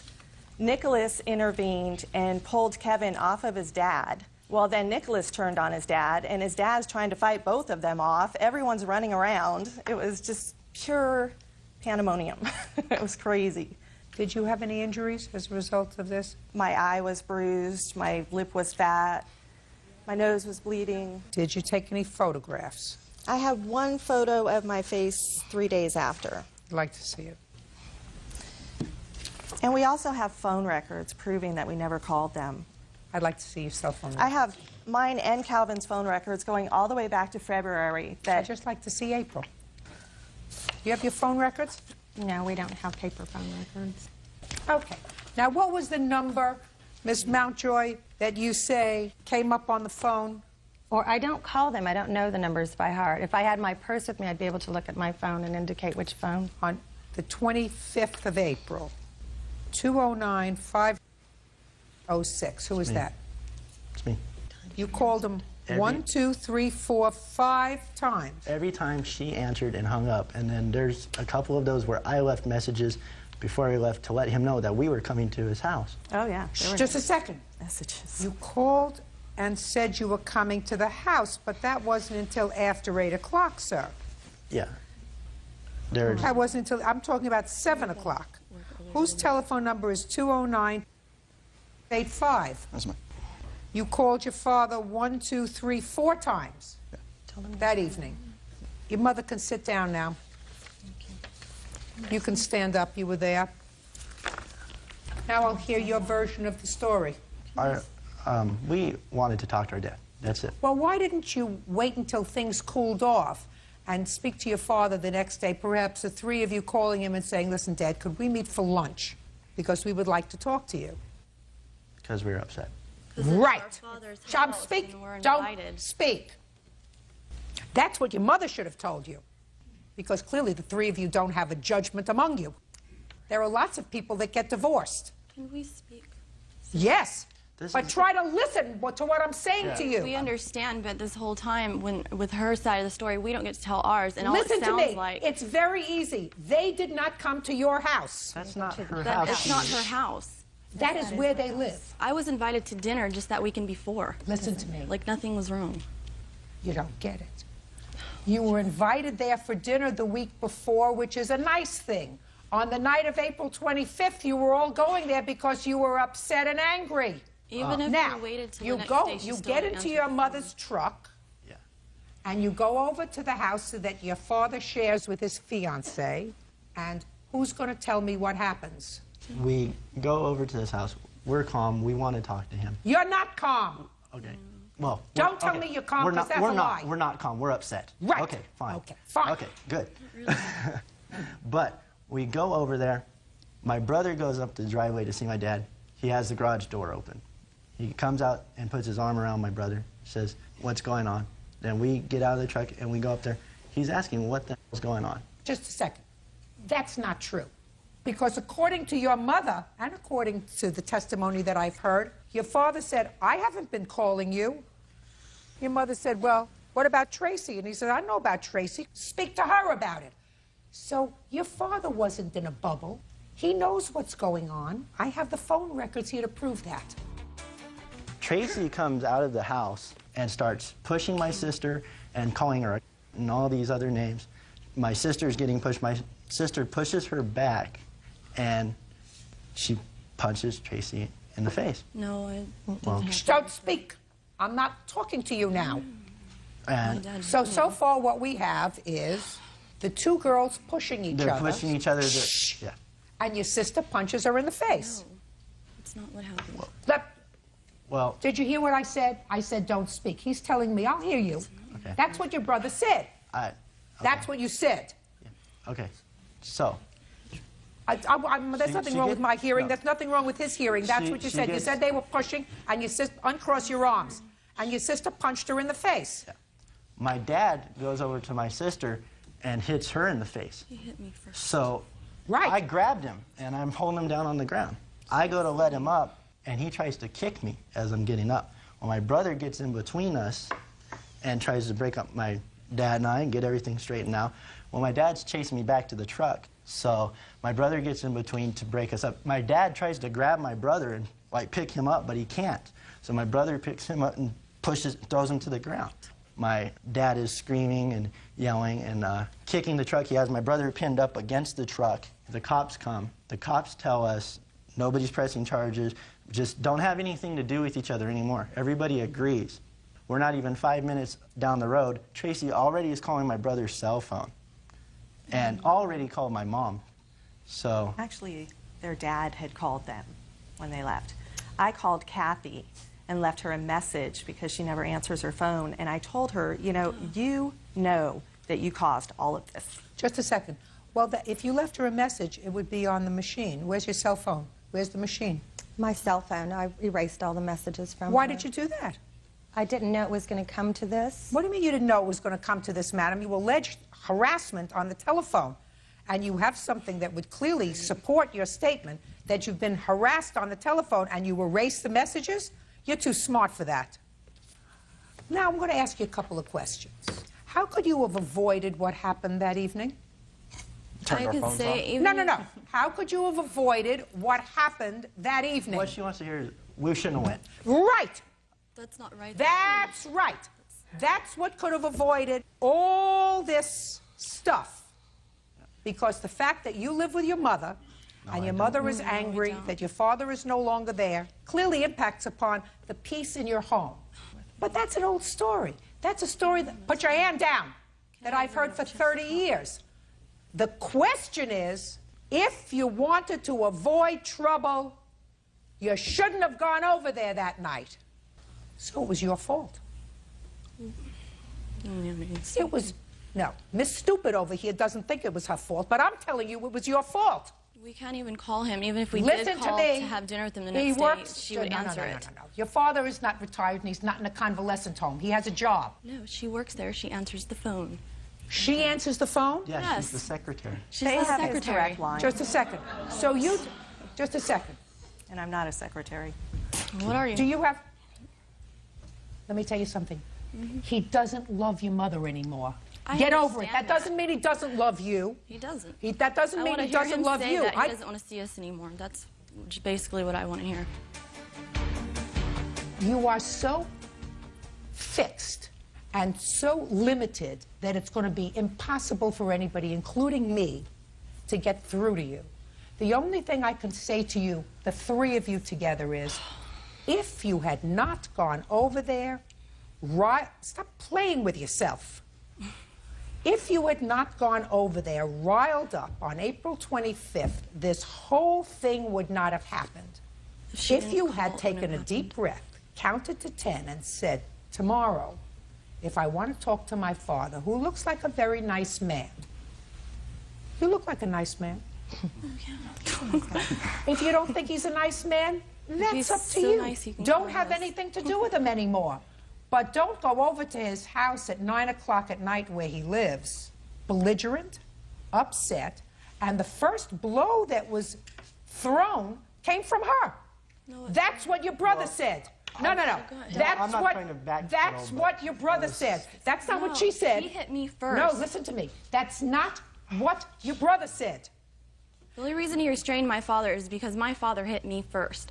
I don't care if your father hit you. Well, I want to tell you something. If my 20-year-old daughter came over there in a belligerent way, I would have given her a good crack in the face, too. And I don't believe it because that's not what your brother said.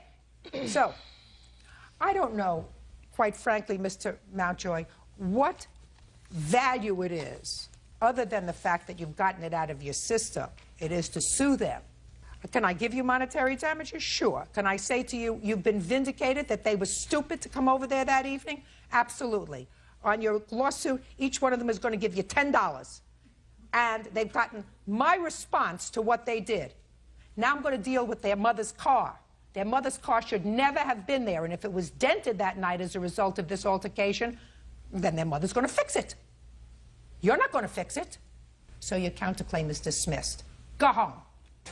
Parties are excused. You may step out.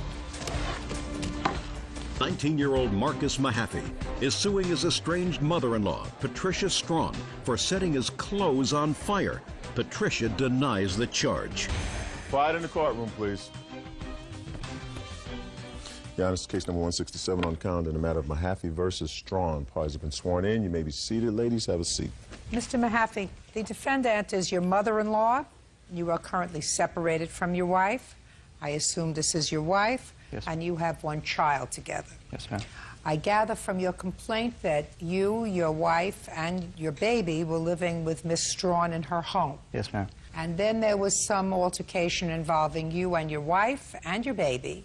You claimed that you left, and after you left, Miss Strawn burned your clothes. Yes. Miss Strawn says she did not burn your clothes, she put them out on the curb. Is that right? Yes, ma'am. When did your daughter and her husband live with you? From when to when? They're going to be married 2 years in September. Pretty much the whole time they've been with us. And when did you leave? May 23rd on a Monday. Tell me what happened. I had my mother pick me up from work. Did she always pick you up from work? No, ma'am. Why did she pick you up on the 23rd of May? I had no ride at the time. Okay, she picked you up from work and dropped you off at your house? My house was at her house at the time. I got there, and I asked my mother if she wanted to see our son, Ethan, and I told her to wait 1 minute. I went up to the front porch after arriving at the house. Why did you tell her to wait? Don't they get along? To some extent. There's been some problems, arguments. There'd be no reason why she couldn't have came in. Okay, go ahead. I went up to the front porch, and what I saw was Ashley and a couple of her friends smoking marijuana on the front porch, and my son was running around in the middle of them. Where was your mother-in-law? She was at work at the time. Is this the first time that you saw your wife smoking marijuana in front of your son? No, ma'am. Was this a frequent occurrence? Yes. My daughter did. That's my pod. Don't shout out again. I let you do it once. Okay. But don't do it again. Thank you. Go ahead. Put your hand down. After seeing what I saw, I had asked for Ashley to ask all her friends to leave at the time. Well, you probably got angry. If what you say is true, you probably didn't just ask. You probably got angry and you were shouting. Yes, ma'am. Okay. So you were shouting, and what did you do? I told her I was going to my mother's house to stay for a little while, so I had picked my son up, and I did not want him to be around. You picked him up and you walked outside with him? Yes. And you went to the car? Yes, ma'am. Okay. What happened next? I asked my mother if we could come over there and stay for a day or two. She said that's fine. We had left and went to the house, and when we arrived at my mother's house, Ashley had called me and told me to give her back her son. And I said, not with you smoking marijuana around him. Until you can stop, then you can call me. All right. Miss McCafferty, I'd like you to stand up, please. You remember going over to the Strawn house on the 23rd of May? Yes, ma'am. When you went over there, when your son came back, he came back with your grandson. Mm-hmm. Can you tell me what he said to you when he came back? He simply stated that they were up there smoking marijuana and he didn't want his son around it. And Did he use the word marijuana? No, ma'am. Pot. Okay. And asked me if he could come over to the house and stay and bring the baby, which at that point I told him yes. Okay. Keep going, Mr. McCaffrey. After we arrived at the house, Ashley had called me, and she told me to bring back the baby. And I said, no, not with you smoking. And after that, she had hung up on me. And I called Patty at work, and I had told her what she was doing because before I had called her, Ashley had already called her at work and said that I had kidnapped our son. Well, that's not possible. And after that, I talked to her for about 20 minutes or so, and she said, why are you doing this? Ashley does not smoke. She hung up. Ms. Strawn, are you thoroughly convinced that your daughter doesn't smoke marijuana? Well, actually... Just answer my question. Thoroughly convinced? Yes. All right. There's a very simple way to find that out, Ms. Strawn. She's been tested. They turned her into defects. Has she done a hair follicle test or just a urine test? The urine test. She passed 5. Just a second. Has she done a hair follicle test? Nobody suggested it. Very easy. We can take care of that. Well, you'll have to do it to him, too, because he's as bad as she is. No, just a second.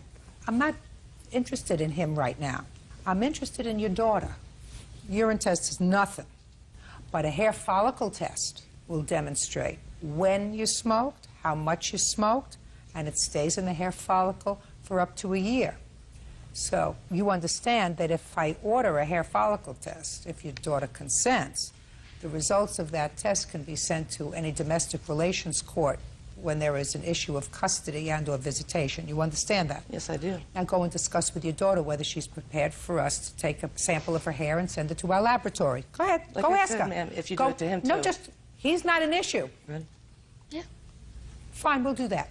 At the conclusion of the hearing, we'll do that. Well, what does that have to do with what the case is about, ma'am?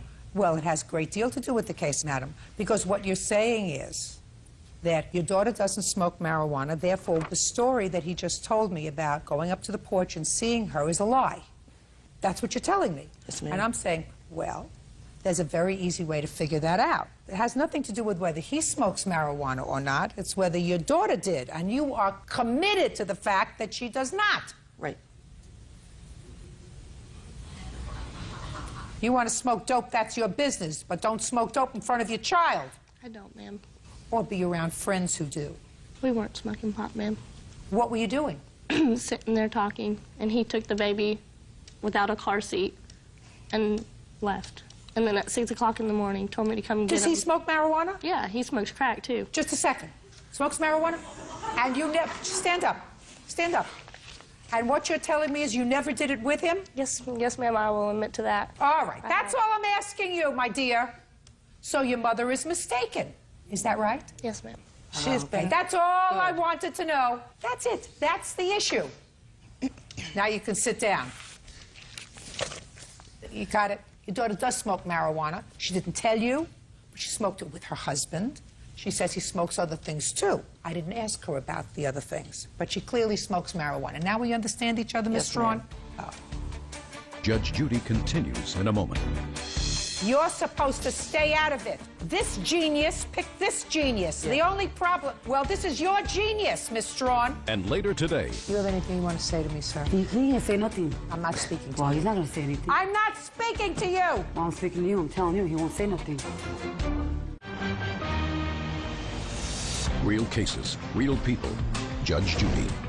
Marcus Mahaffey says his estranged mother-in-law, Patricia Strawn, owes for burning his work uniforms. Patricia claims Marcus is making up a story. Now, let's get back to your burned clothing. Go! And get there fast, because I have other things to do today. We arrived at the house after her calling me, and I talked to So Patty. you brought the baby back. Keep Yes, going. ma'am. And that night, when I was talking to Ashley, I heard Patty in the background asking for marshmallows. I asked why they want marshmallows. Did they have a fire going? Ashley said, yes, they're burning your clothes. They want to roast marshmallows over your clothes. And I did not believe her. So the next day, on the 24th, I went over there to see for myself. Patty was not there. Ashley refused to show me any clothes. I just happened to walk down the driveway, and I smelled something burnt, a distinctive Is that smell.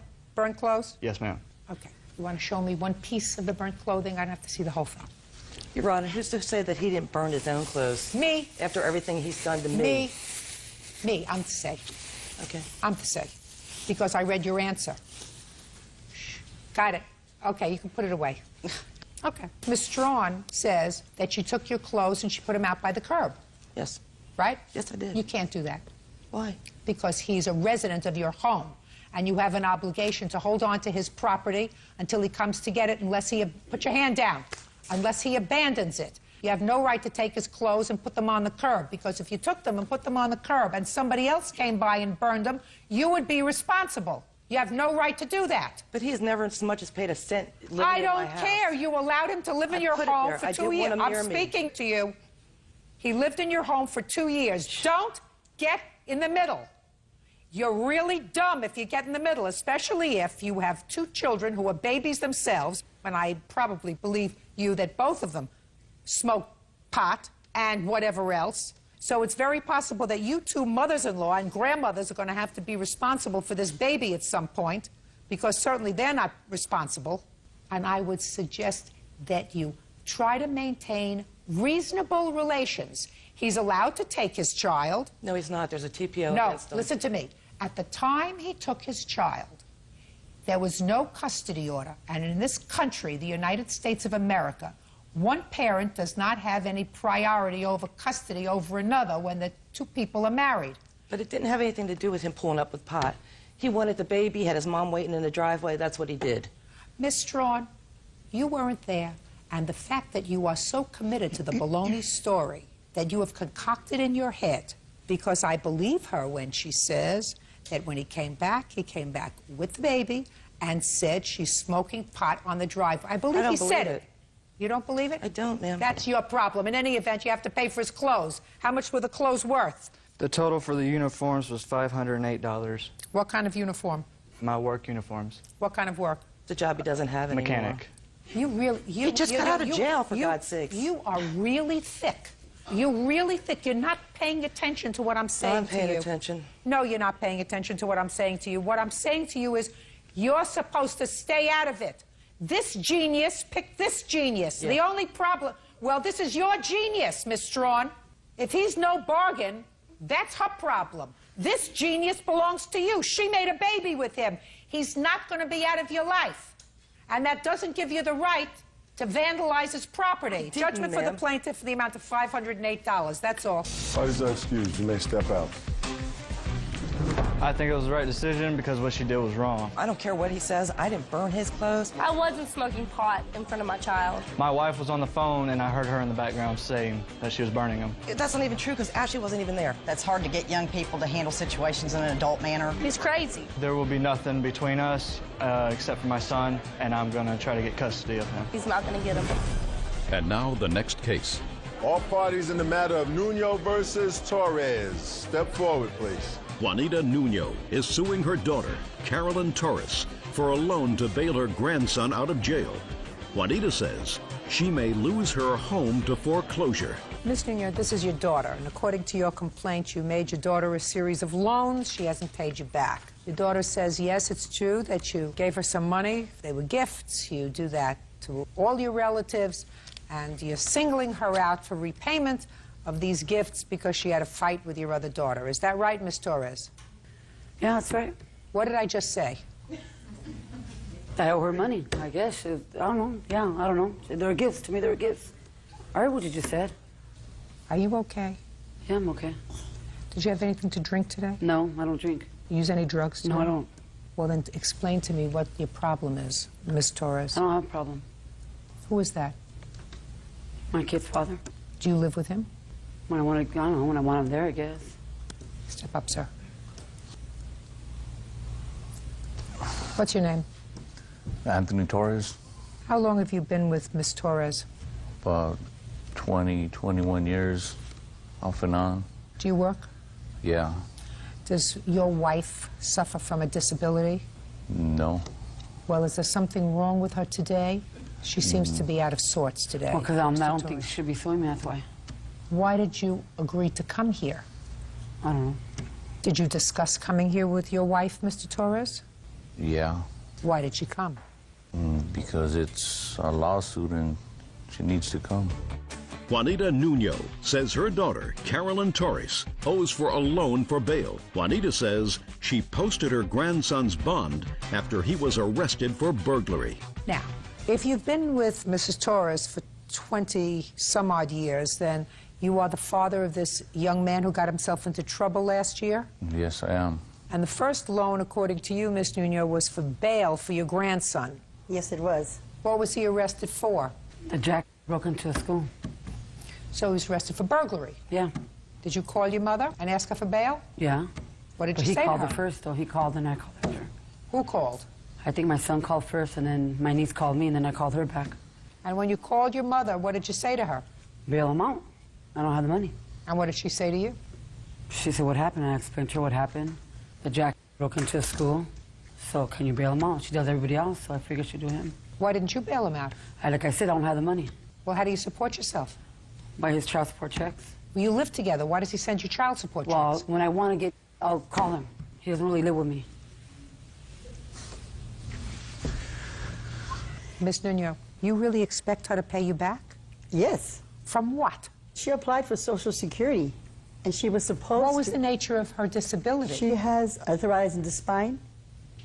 That's inherited. It comes down the line. All of us have it.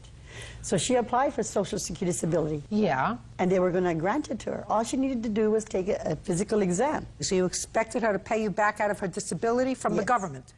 Well, not only from that, but from my son-in-law. And I believe him because he never lies. Well, did he promise to pay you back? He said he would pay me back. He would pay the bonds people, so that would be good enough. Is that right, sir? Yeah, that's right. So why didn't you pay her? I intend to. I just haven't had the chance to do it. It's a year and a half ago, almost 2 years. When are you going to do it? As soon as I can.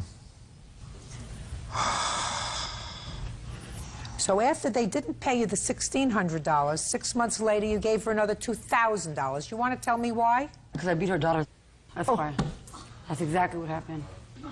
She lent me money to move out because I beat her daughter for stealing my child support check. No, Judge Judy. Yes, that's what happened. I billed Anthony out in November. You got $1,600, Ms. Nuno. What's the $2,000 for? For getting me out of her house. I was staying with her for 2 months. Why were you staying there for 2 months? Because my stupid son, we lost our house in Redlands, so I had to go move in with her because of what he did. How many other children did you move in with? 5. How old are your children? 15, 14, 10, and 3. And my son, Anthony, that's 18. He's 18. You have a 3-year-old child? Yes, I do. How did you, with your terrible disability, have a 3-year-old child? I guess. I don't know how. Well, how else am I going to have a kid?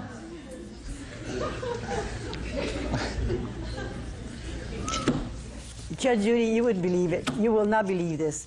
I had her put in a convent in Mexico. I had tried to educate her day one, and you know... That's what she went wrong when she sent me to Mexico. She never should have ever sent me to Mexico when I was 10 years old. Never. Do you have anything you want to say to me, sir? He didn't say nothing. No. I'm not speaking to Well, you. he's not going to say anything. I'm not speaking to you! He'll still won't say nothing, though. I'm not speaking to you. Well, I'm speaking to you. I'm telling you, he won't say nothing.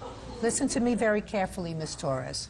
You've already shamed yourself in front of a lot of people. I don't care. You have a 15-year-old, a 14-year-old, a 10-year-old who can all understand everything that's going around them. I feel very sorry for them, and I guarantee you that if you live alone with your children now, I'm putting in a call to social services to go and monitor your home if these children are in fact living with you.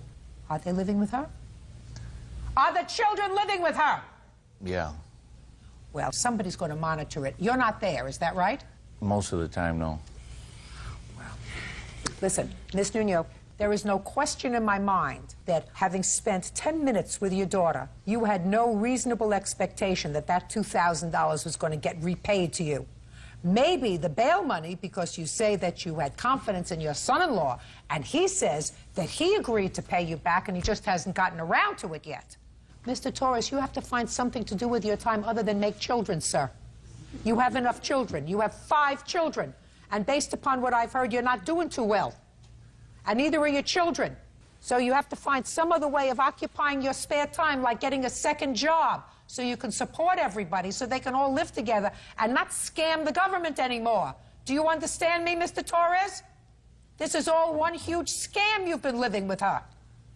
Judgment for the plaintiff in the amount of $1,600. That's all. Step out. Parties are excused. You may step out. This one.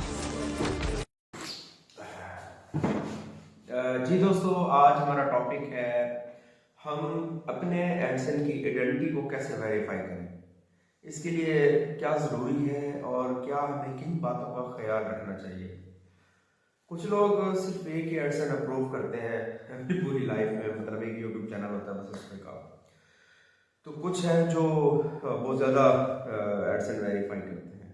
ये 2 categories होती हैं।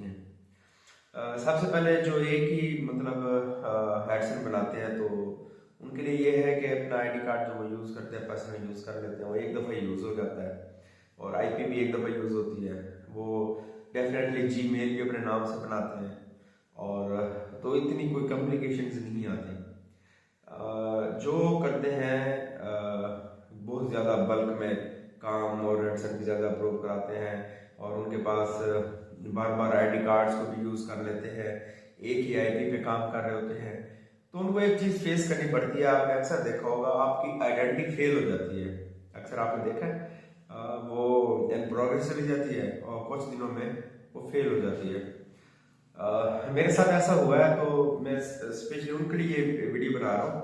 तो आपको उनको किन बातों का ख्याल रखना चाहिए यार। जब हम एक ही आईपी पे और एड्रेस भी अक्सर एक ही यूज़ करते जाते हैं, तो हमारी जो है वो जो लिमिट है वो ख़त्म हो चुकी होती है। अक्सर आपने देखा कि वो हमें मेल आती है कि यानी कि आपकी जो है वो लिमिट ख़त्म हो चुकी है, या मतलब आप ज़्यादा ट्राई कर चुके हैं, या मैक्सिमम ट्राइज। यानी एक ही आईपी पे हम जब बार बार एडसन अप्लाई कर रहे होते हैं, एक ये वजह।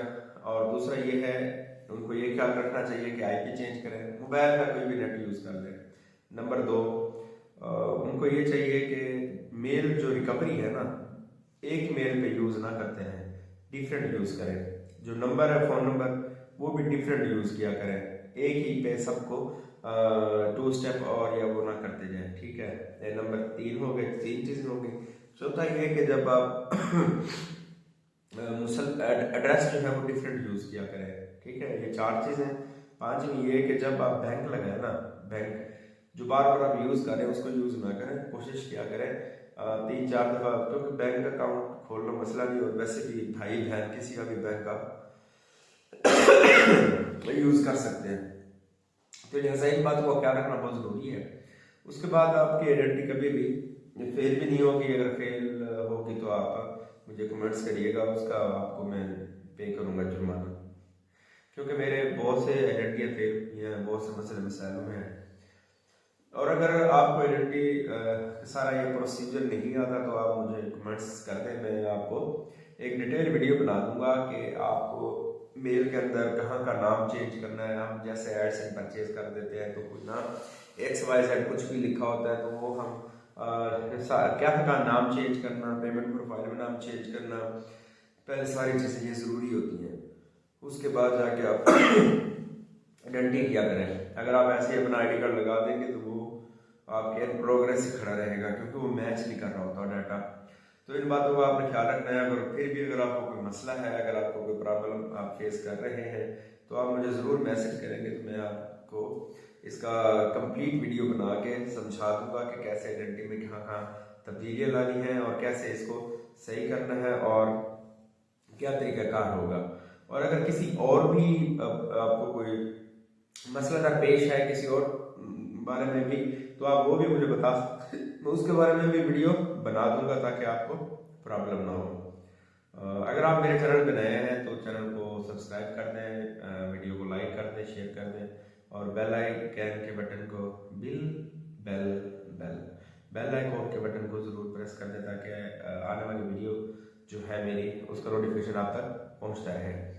तो वीडियो देखने का बहुत शुक्रिया, चैनल को सब्सक्राइब कर दें, और कोई और वीडियो आपको चाहिए तो कमेंट में ज़रूर बताइएगा। बहुत शुक्रिया, थैंक यू।